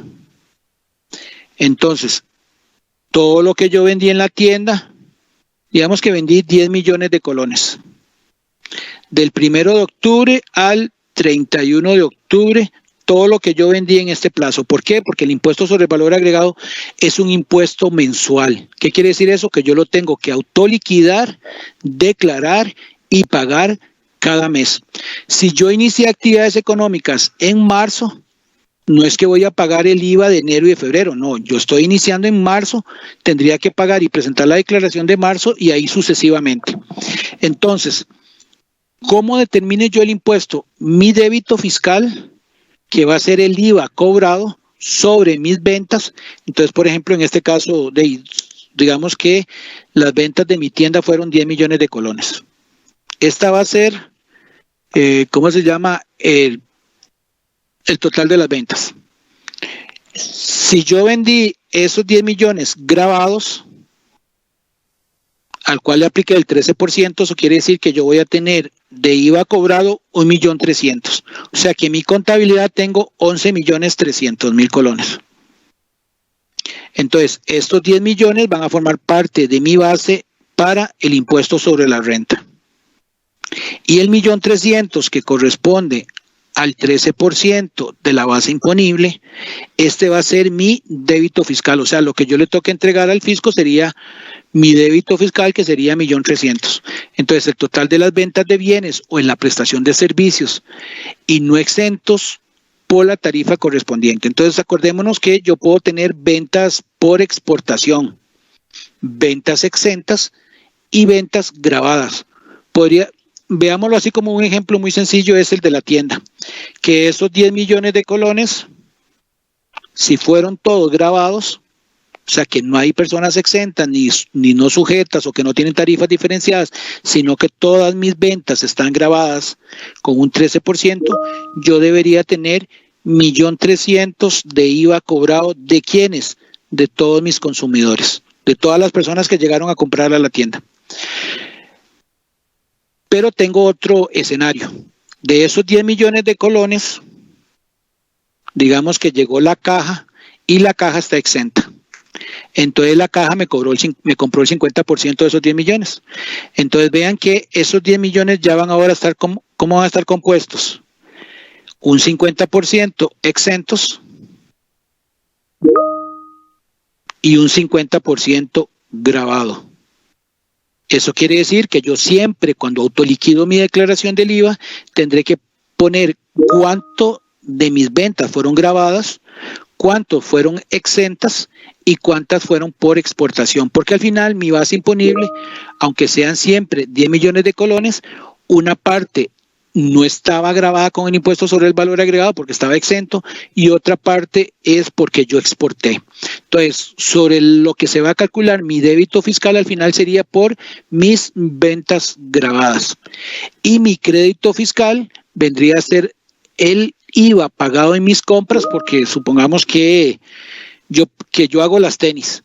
Entonces compré tela, compré cordones y compré suela. Como yo no soy una persona que está, que no está exenta ni que está no sujeta, yo cuando voy a comprar yo tengo que pagar el 13%. Entonces pagué el 13% por las telas, pagué el 13% por los cordones y pagué el 13% por las suelas. Cuando yo voy a hacer mi declaración dice, uy, mira, yo le tengo que entregar al fisco 1.300.000. Pero a mí me cobró el señor de la suela, el señor de la tela y el señor de los cordones 800.000 colones en IVA. Entonces ahora digo yo, le toca entregar al fisco 1.300.000 y además yo ya había pagado 800. No, si esos 800 yo los pagué, porque así los tuve que pagar, sobre la actividad económica mía y este 13% que yo pagué son gastos que yo voy a aplicar dentro de mi actividad económica, la ley, ¿se acuerdan una de las características?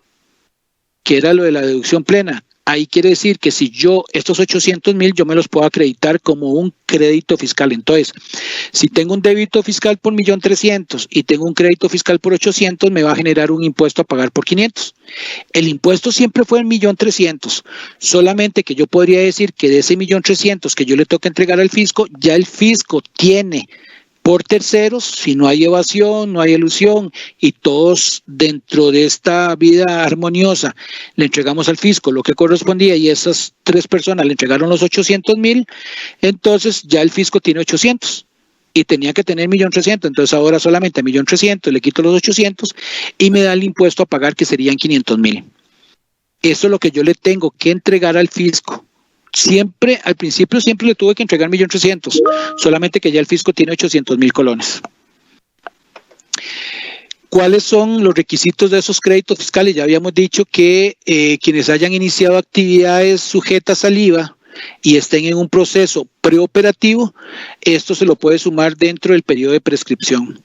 ¿Cuáles requisitos formales dentro del crédito? Por supuesto, sabemos que tenemos que tener documentada toda esa información necesaria o todos esos gastos que nosotros hayamos realizado. No es que yo le voy a decir a Hacienda, vea, yo compré tela, cordones y suela, pero boté las facturas o no me dieron facturas. No, lo sentimos.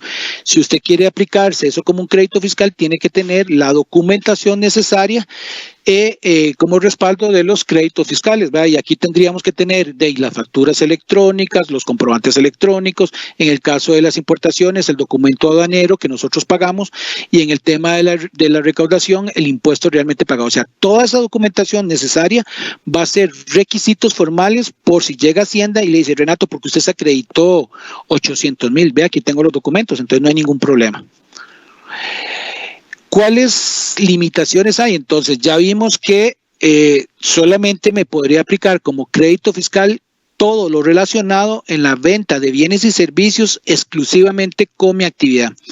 Si yo contrato los servicios de un diseñador gráfico porque necesito graficar una nueva tenis y eso es necesario, eso yo también me lo podría aplicar como un crédito. Vean que es todos aquellos bienes y servicios que estén relacionados directamente con la actividad económica que yo realizo.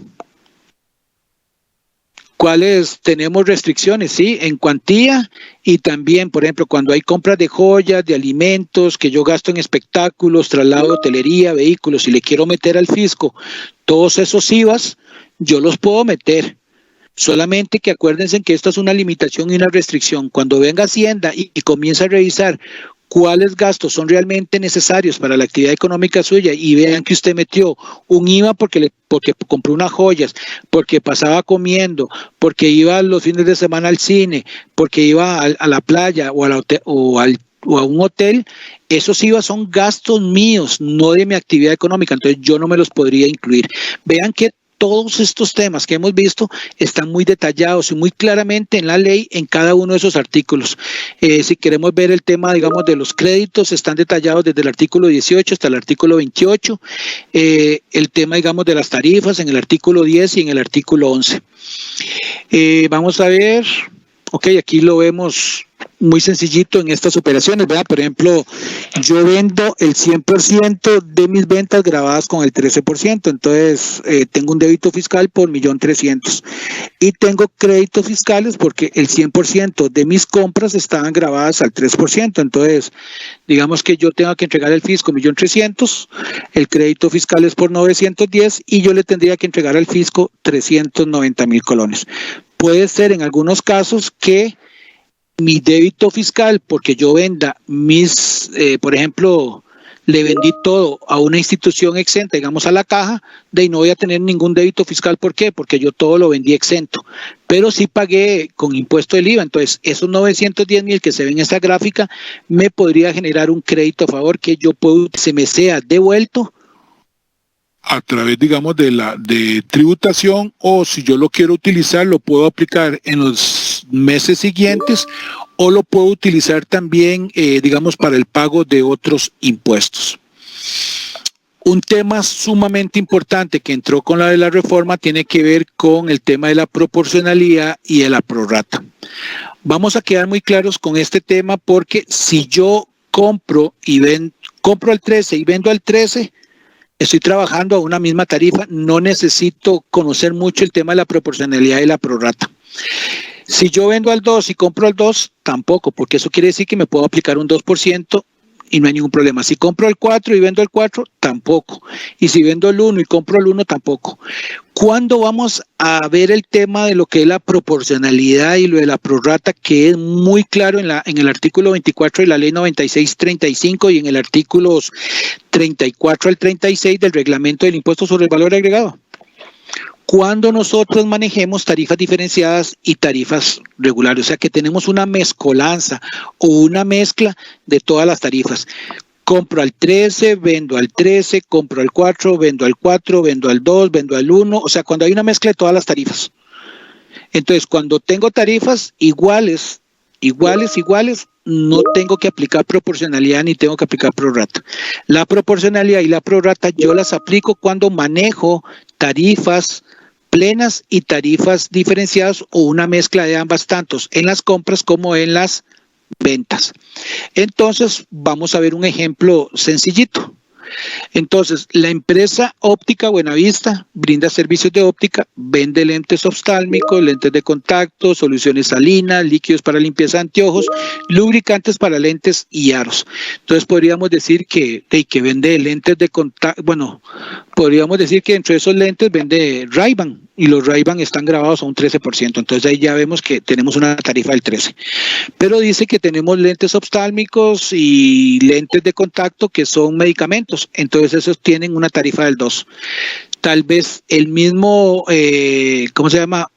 oftalmólogo vende ahí los servicios y la tarifa es un 4%. Entonces digamos que en este ejemplo se nos pone, esto tiene que ver mucho también donde se aplica mucho el tema de la proporcionalidad y esto es a nivel de farmacias. Entonces vean que en este ejemplo nos queda así como al dedillo para determinar cómo se maneja el tema de la prorrata y de la proporcionalidad. Entonces tenemos un cuadro en el cual se muestran las ventas de la empresa, tenemos ventas al 13, ventas al 4, ventas al 2 y tenemos ventas exentas. Tenemos ventas al 13, 1.500.000, al 4, 2 millones, al 2, 1.500.000 y ventas exentas, 2 millones. Sumado nos da 7 millones. El IVA cobrado sería 195, 80, 30 y las ventas exentas están exentas del IVA, por consiguiente no cobramos impuesto. Eso quiere decir que nuestras ventas fueron por 7 millones y tenemos recaudado 305.000 colones del impuesto sobre el valor agregado. Y en el otro cuadro tenemos nuestras compras. Compramos al 13, 3.500.000 y pagamos 455. Compramos al 4 millones y pagamos 160 y compramos al 2%, 3.500.000 nos da 70 para un total de crédito de 685.000 colones. Si nosotros nos aplicáramos, por ejemplo, si este ejemplo fuera 13-13, o sea, compramos y vendimos al 13, estos 685.000 puede ser que yo me los pudiera aplicar como un crédito fiscal, pero como tenemos compras con diferentes tarifas y ventas con diferentes tarifas, lo que nos ayuda a la proporcionalidad y para ser justos es determinar cuánto de esos 685 yo me puedo aplicar como un crédito a un 13, a un 4, a un 2 y a un 1%. Y eso es lo que vamos a proceder. Entonces, acordémonos aquí que el que nos determina el crédito son nuestras ventas y de alguna forma también nuestras compras.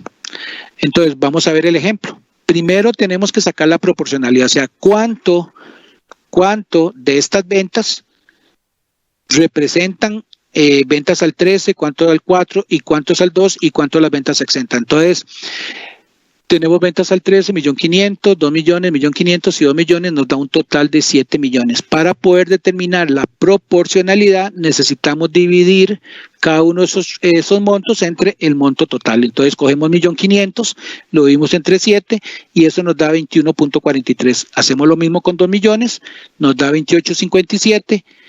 1.500.000, 21.43 y 2 millones 28.57. Eso quiere decir que del total o de la proporcionalidad, nuestras ventas al 13% representan un 21.43 y ahí sucesivamente.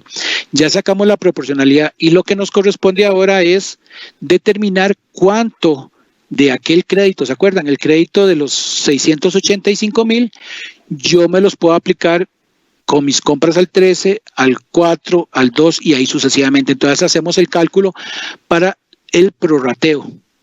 Entonces cogemos nuestras compras al 13, vean que vamos a hacer operaciones al 13 que representan el 21.43. Ese 21.43 ya lo habíamos determinado anteriormente. Entonces las compras al 13 fueron 3.500.000 por el 21.43 nos da 750. Como estamos en operaciones al 13, lo multiplicamos por el 13% y eso nos da un crédito en su totalidad que nos podemos aplicar de 97.000 colones.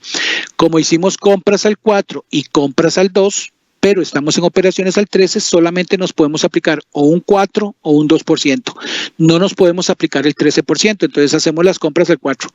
4 millones por el 21.43 nos da 857. Eso quiere decir que como compramos al 4 y estamos en operaciones al 13, nos podemos aplicar el 4% que corresponden a 34. Y en el caso de las compras al 2, nos podemos aplicar 15.000. Eso quiere decir que de los 680 y pico de mil, operaciones al 13 nos podemos aplicar 146.000 que están desglosados en compras al 13, al 4 y al 2%. Ahora vamos a hacer lo mismo con las operaciones al 4, que la tarifa o el porcentaje es un 28.57. Entonces tenemos compras al 13, compras al 4, compras al 2, hacemos el mismo cálculo.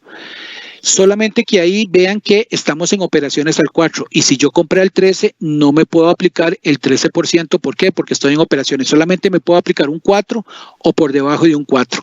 Entonces aplicamos un 4. Dice que como crédito me puedo aplicar un 13%, pero mis compras fueron al 13, existirá una diferencia de un 9% que iría el costo.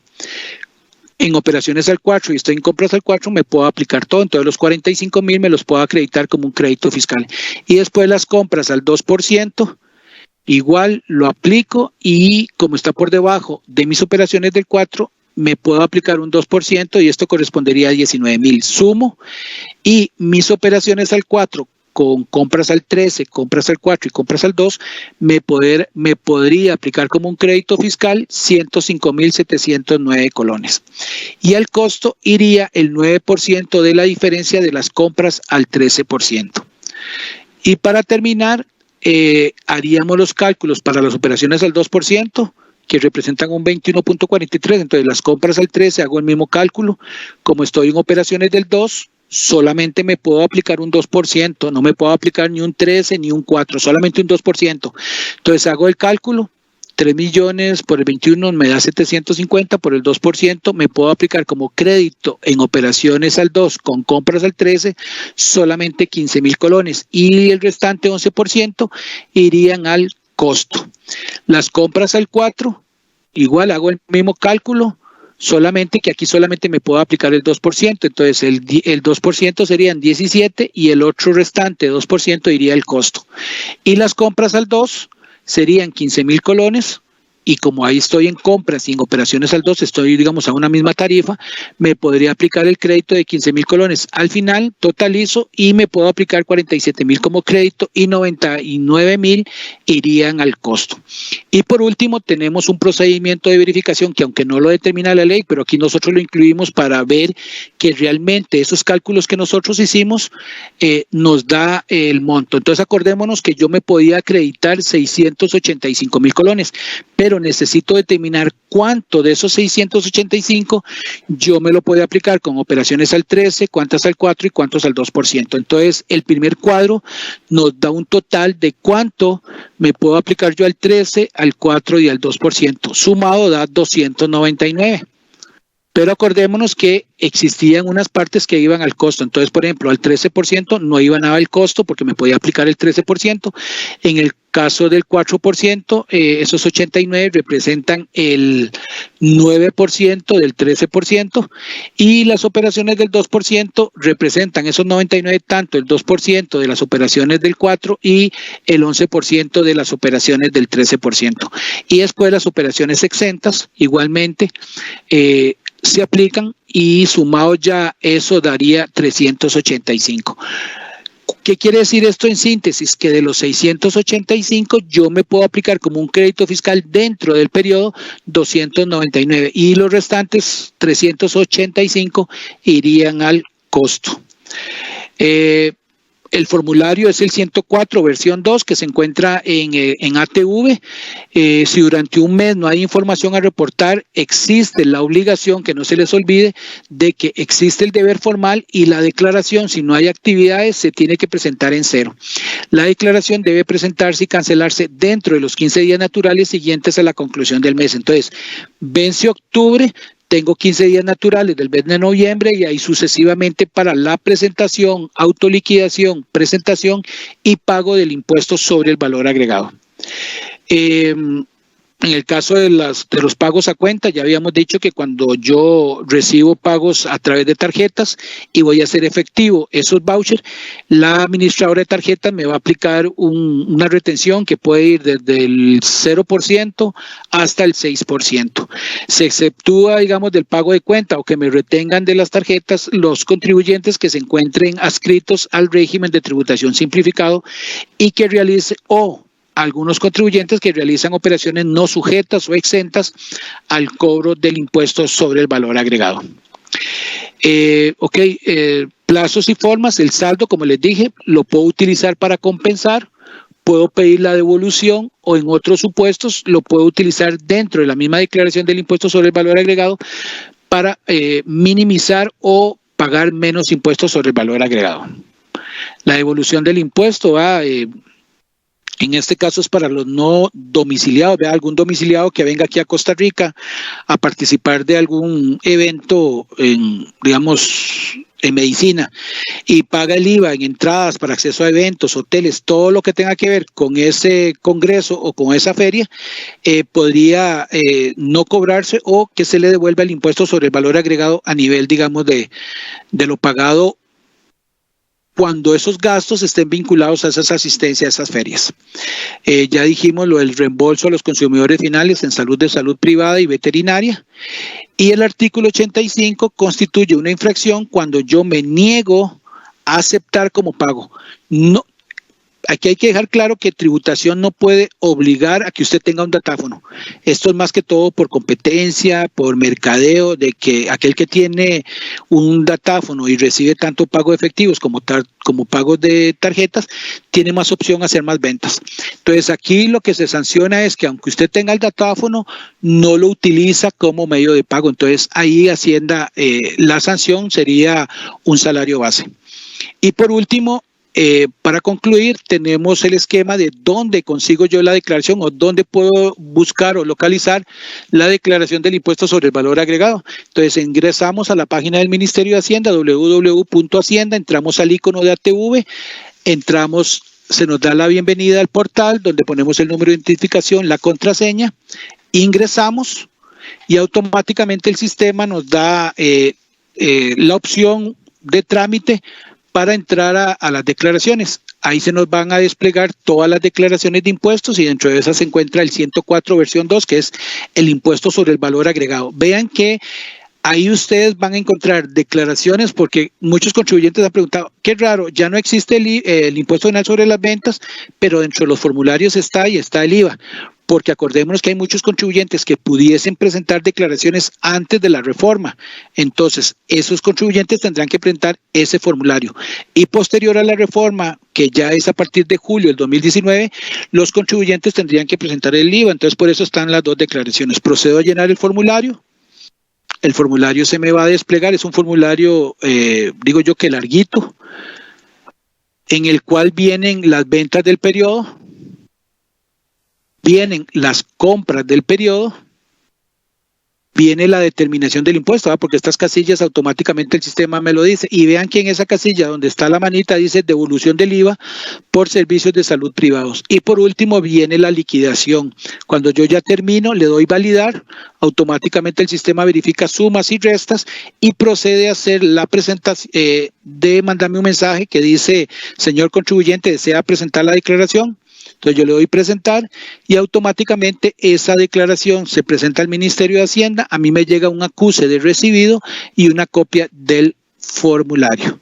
Así es que muchas gracias por la atención y vamos a proceder si hay alguna consulta. Ahí, Maribel.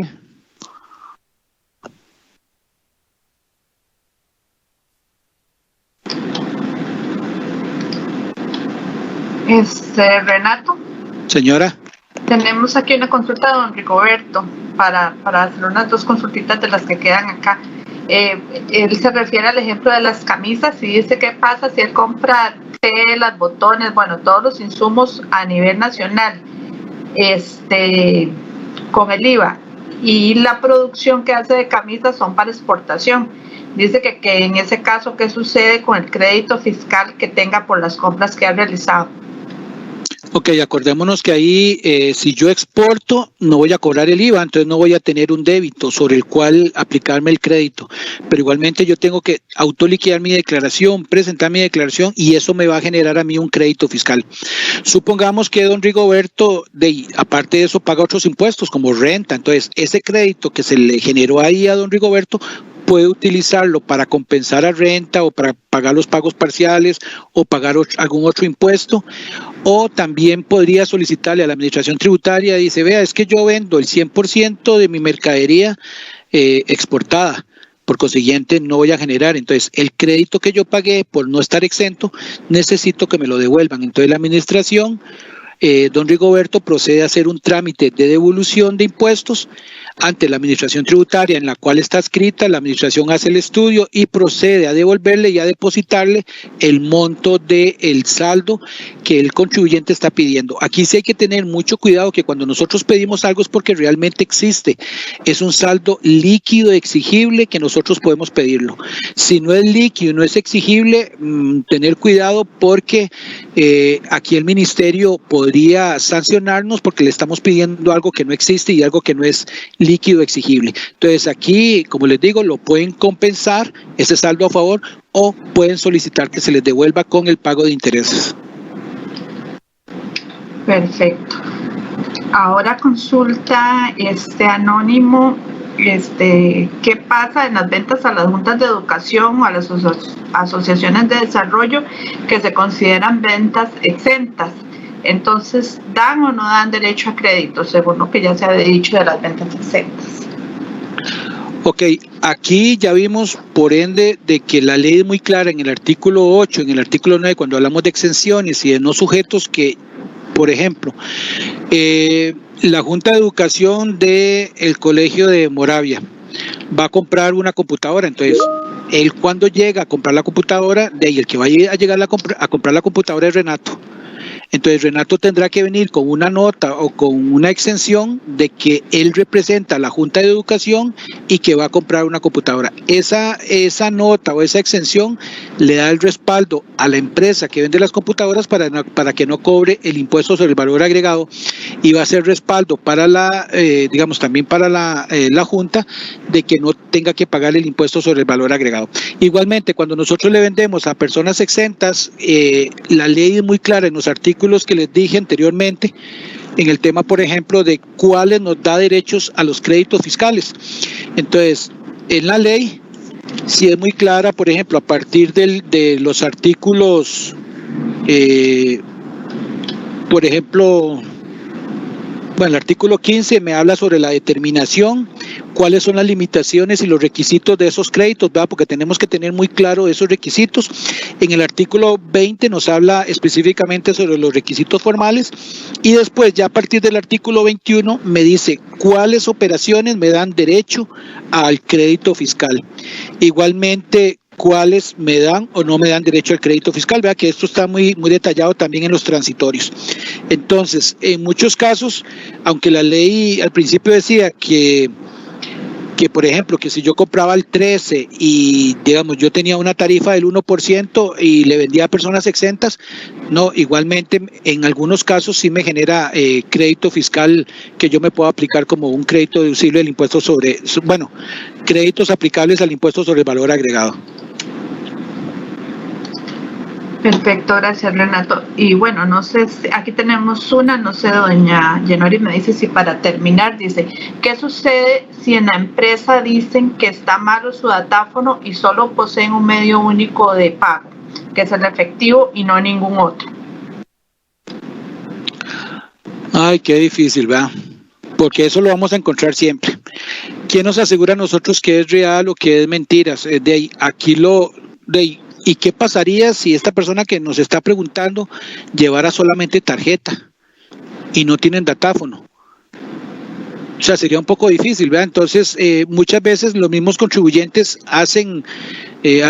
tratan de hacer ciertas cosas para que nosotros no le paguemos, o sea, que no utilicemos las tarjetas de crédito, pero aquí lo que nos queda es denunciar, ¿verdad? Porque la forma también de tratar de no evadir es a través, digamos, del pago, que nosotros hacemos de créditos y las facturas y todo este tema, ¿va? Entonces, aquí, digamos, por ejemplo, podríamos decir que en algunos casos hay mucha tela que cortar, porque ¿qué pasaría si yo voy a una de esas comidas rápidas y yo solamente, porque ahora la gran mayoría de los costarricenses solo usamos tarjetas? ¿Qué pasaría si yo voy y compro una hamburguesa y pago con tarjeta y me dicen que no? Y ya me comí la hamburguesa y no tengo de sacar plata. De ahí, esto tiene que ver mucho el costo-oportunidad, digamos, de las empresas, ¿verdad? Porque muchas veces las mismas empresas que no usan los datáfonos es de alguna forma para evadir el fisco y porque cuando van a hacer efectivo eso le aplican la retención, y mucha gente piensa, me dice, ay, vea, es que aquí Hacienda me está quitando. No, acordémonos que igual esa retención que me hacen las administradoras de tarjetas o por el uso del datáfono, igualmente yo me lo puedo acreditar como un crédito fiscal dentro del periodo del IVA que me hicieron esa retención.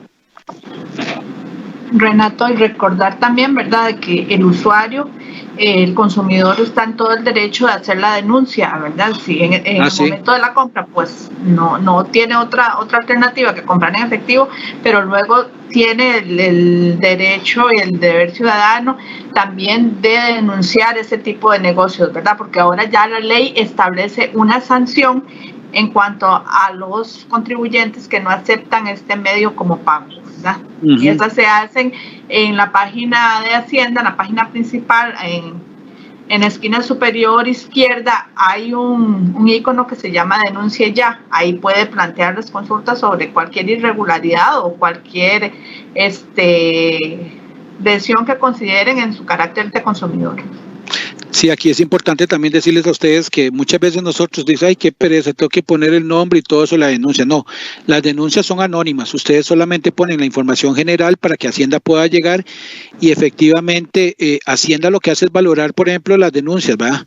Porque al no contar con tanto personal y todo, tal vez puede ser que no, pero sí es importante que nosotros, no viéndolo desde el punto de vista como contribuyentes, sino como ciudadanos, porque el simple hecho de que una persona evada el fisco nos va a afectar a todos por igual, no solo a ustedes que trabajan para el Ministerio de Educación Pública, sino para nosotros el Ministerio de Hacienda, no solamente nosotros como empleados públicos o como servidores privados, sino también desde el punto de vista de que al no tener los recursos necesarios, el fisco, de ahí van a ¿cómo se llama?, a bajar ciertos servicios o van a excluirse ciertos servicios que podría brindar, supongamos que el IMAS ya el Estado no le da recursos, entonces el IMAS dice, yo el año pasado daba a todos los estudiantes un beneficio, una ayuda para el transporte, ya no se los vamos a dar, entonces ¿esto en qué se va a ver?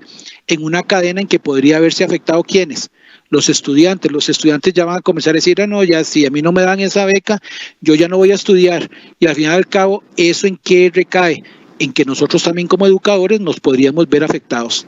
Entonces vean que esto es ir de la mano todos, ayudarnos todos, denunciar, realmente pagar cuando tenemos que pagar, no ver el vecino que dice, no, yo no pago impuestos porque Renato se los coge para otra cosa. No, o sea, nosotros tenemos el deber constitucional, el deber como ciudadanos de que tenemos que contribuir con el erario público, y eso, como se los hemos dicho desde el principio, está muy establecido, por ejemplo, en el artículo 18 de la Constitución Política. Es un deber de todos y cada uno de nosotros. Maribel.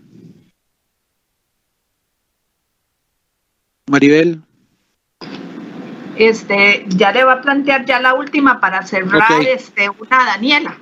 Renato, acá tenemos una que, bueno, es muy particular, ¿verdad? Recordemos que siempre es importantísimo enmarcarse tanto en IVA y sobre todo más en renta, enmarcarse en la actividad económica que desarrolla la persona, ¿verdad? Porque de ahí pueden derivarse ciertas particularidades. De hecho, por ahí estaba viendo una de cuando los profesionales dan otro servicio al MEP, que no necesariamente es el servicio de docencia, ¿verdad? Entonces preguntan por temas de control de calidad.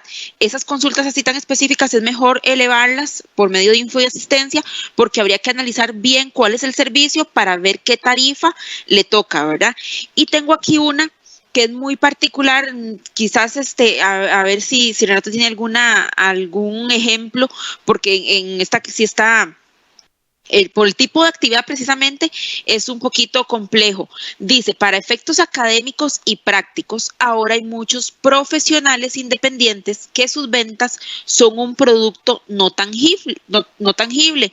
Por ejemplo, un programador, diseñador de páginas web o un diseñador gráfico. En ese caso, la persona lo que está interesada es qué tipo de créditos fiscales para el impuesto de ventas. Si no compran ningún insumo, está un poquito difícil, ¿verdad? Que tenga créditos fiscales.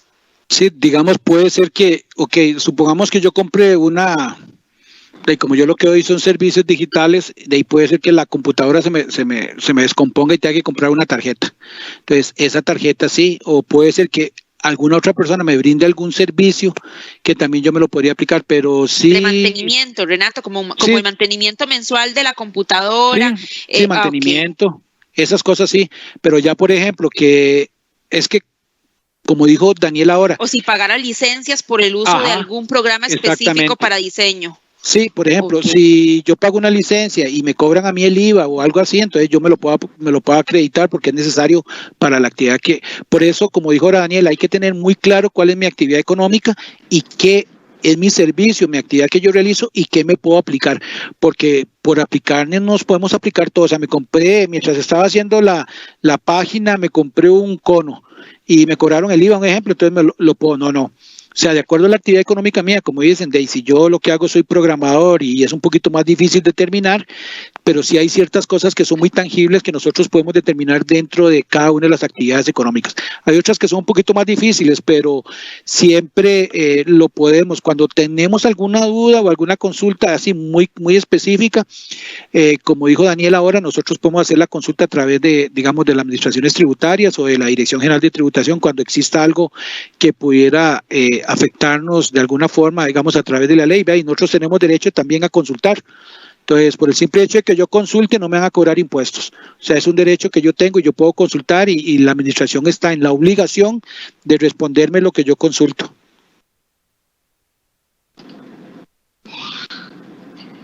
Renato, señora, no sé si para cerrar aquí hay una, si usted se la puede aclarar al consultante.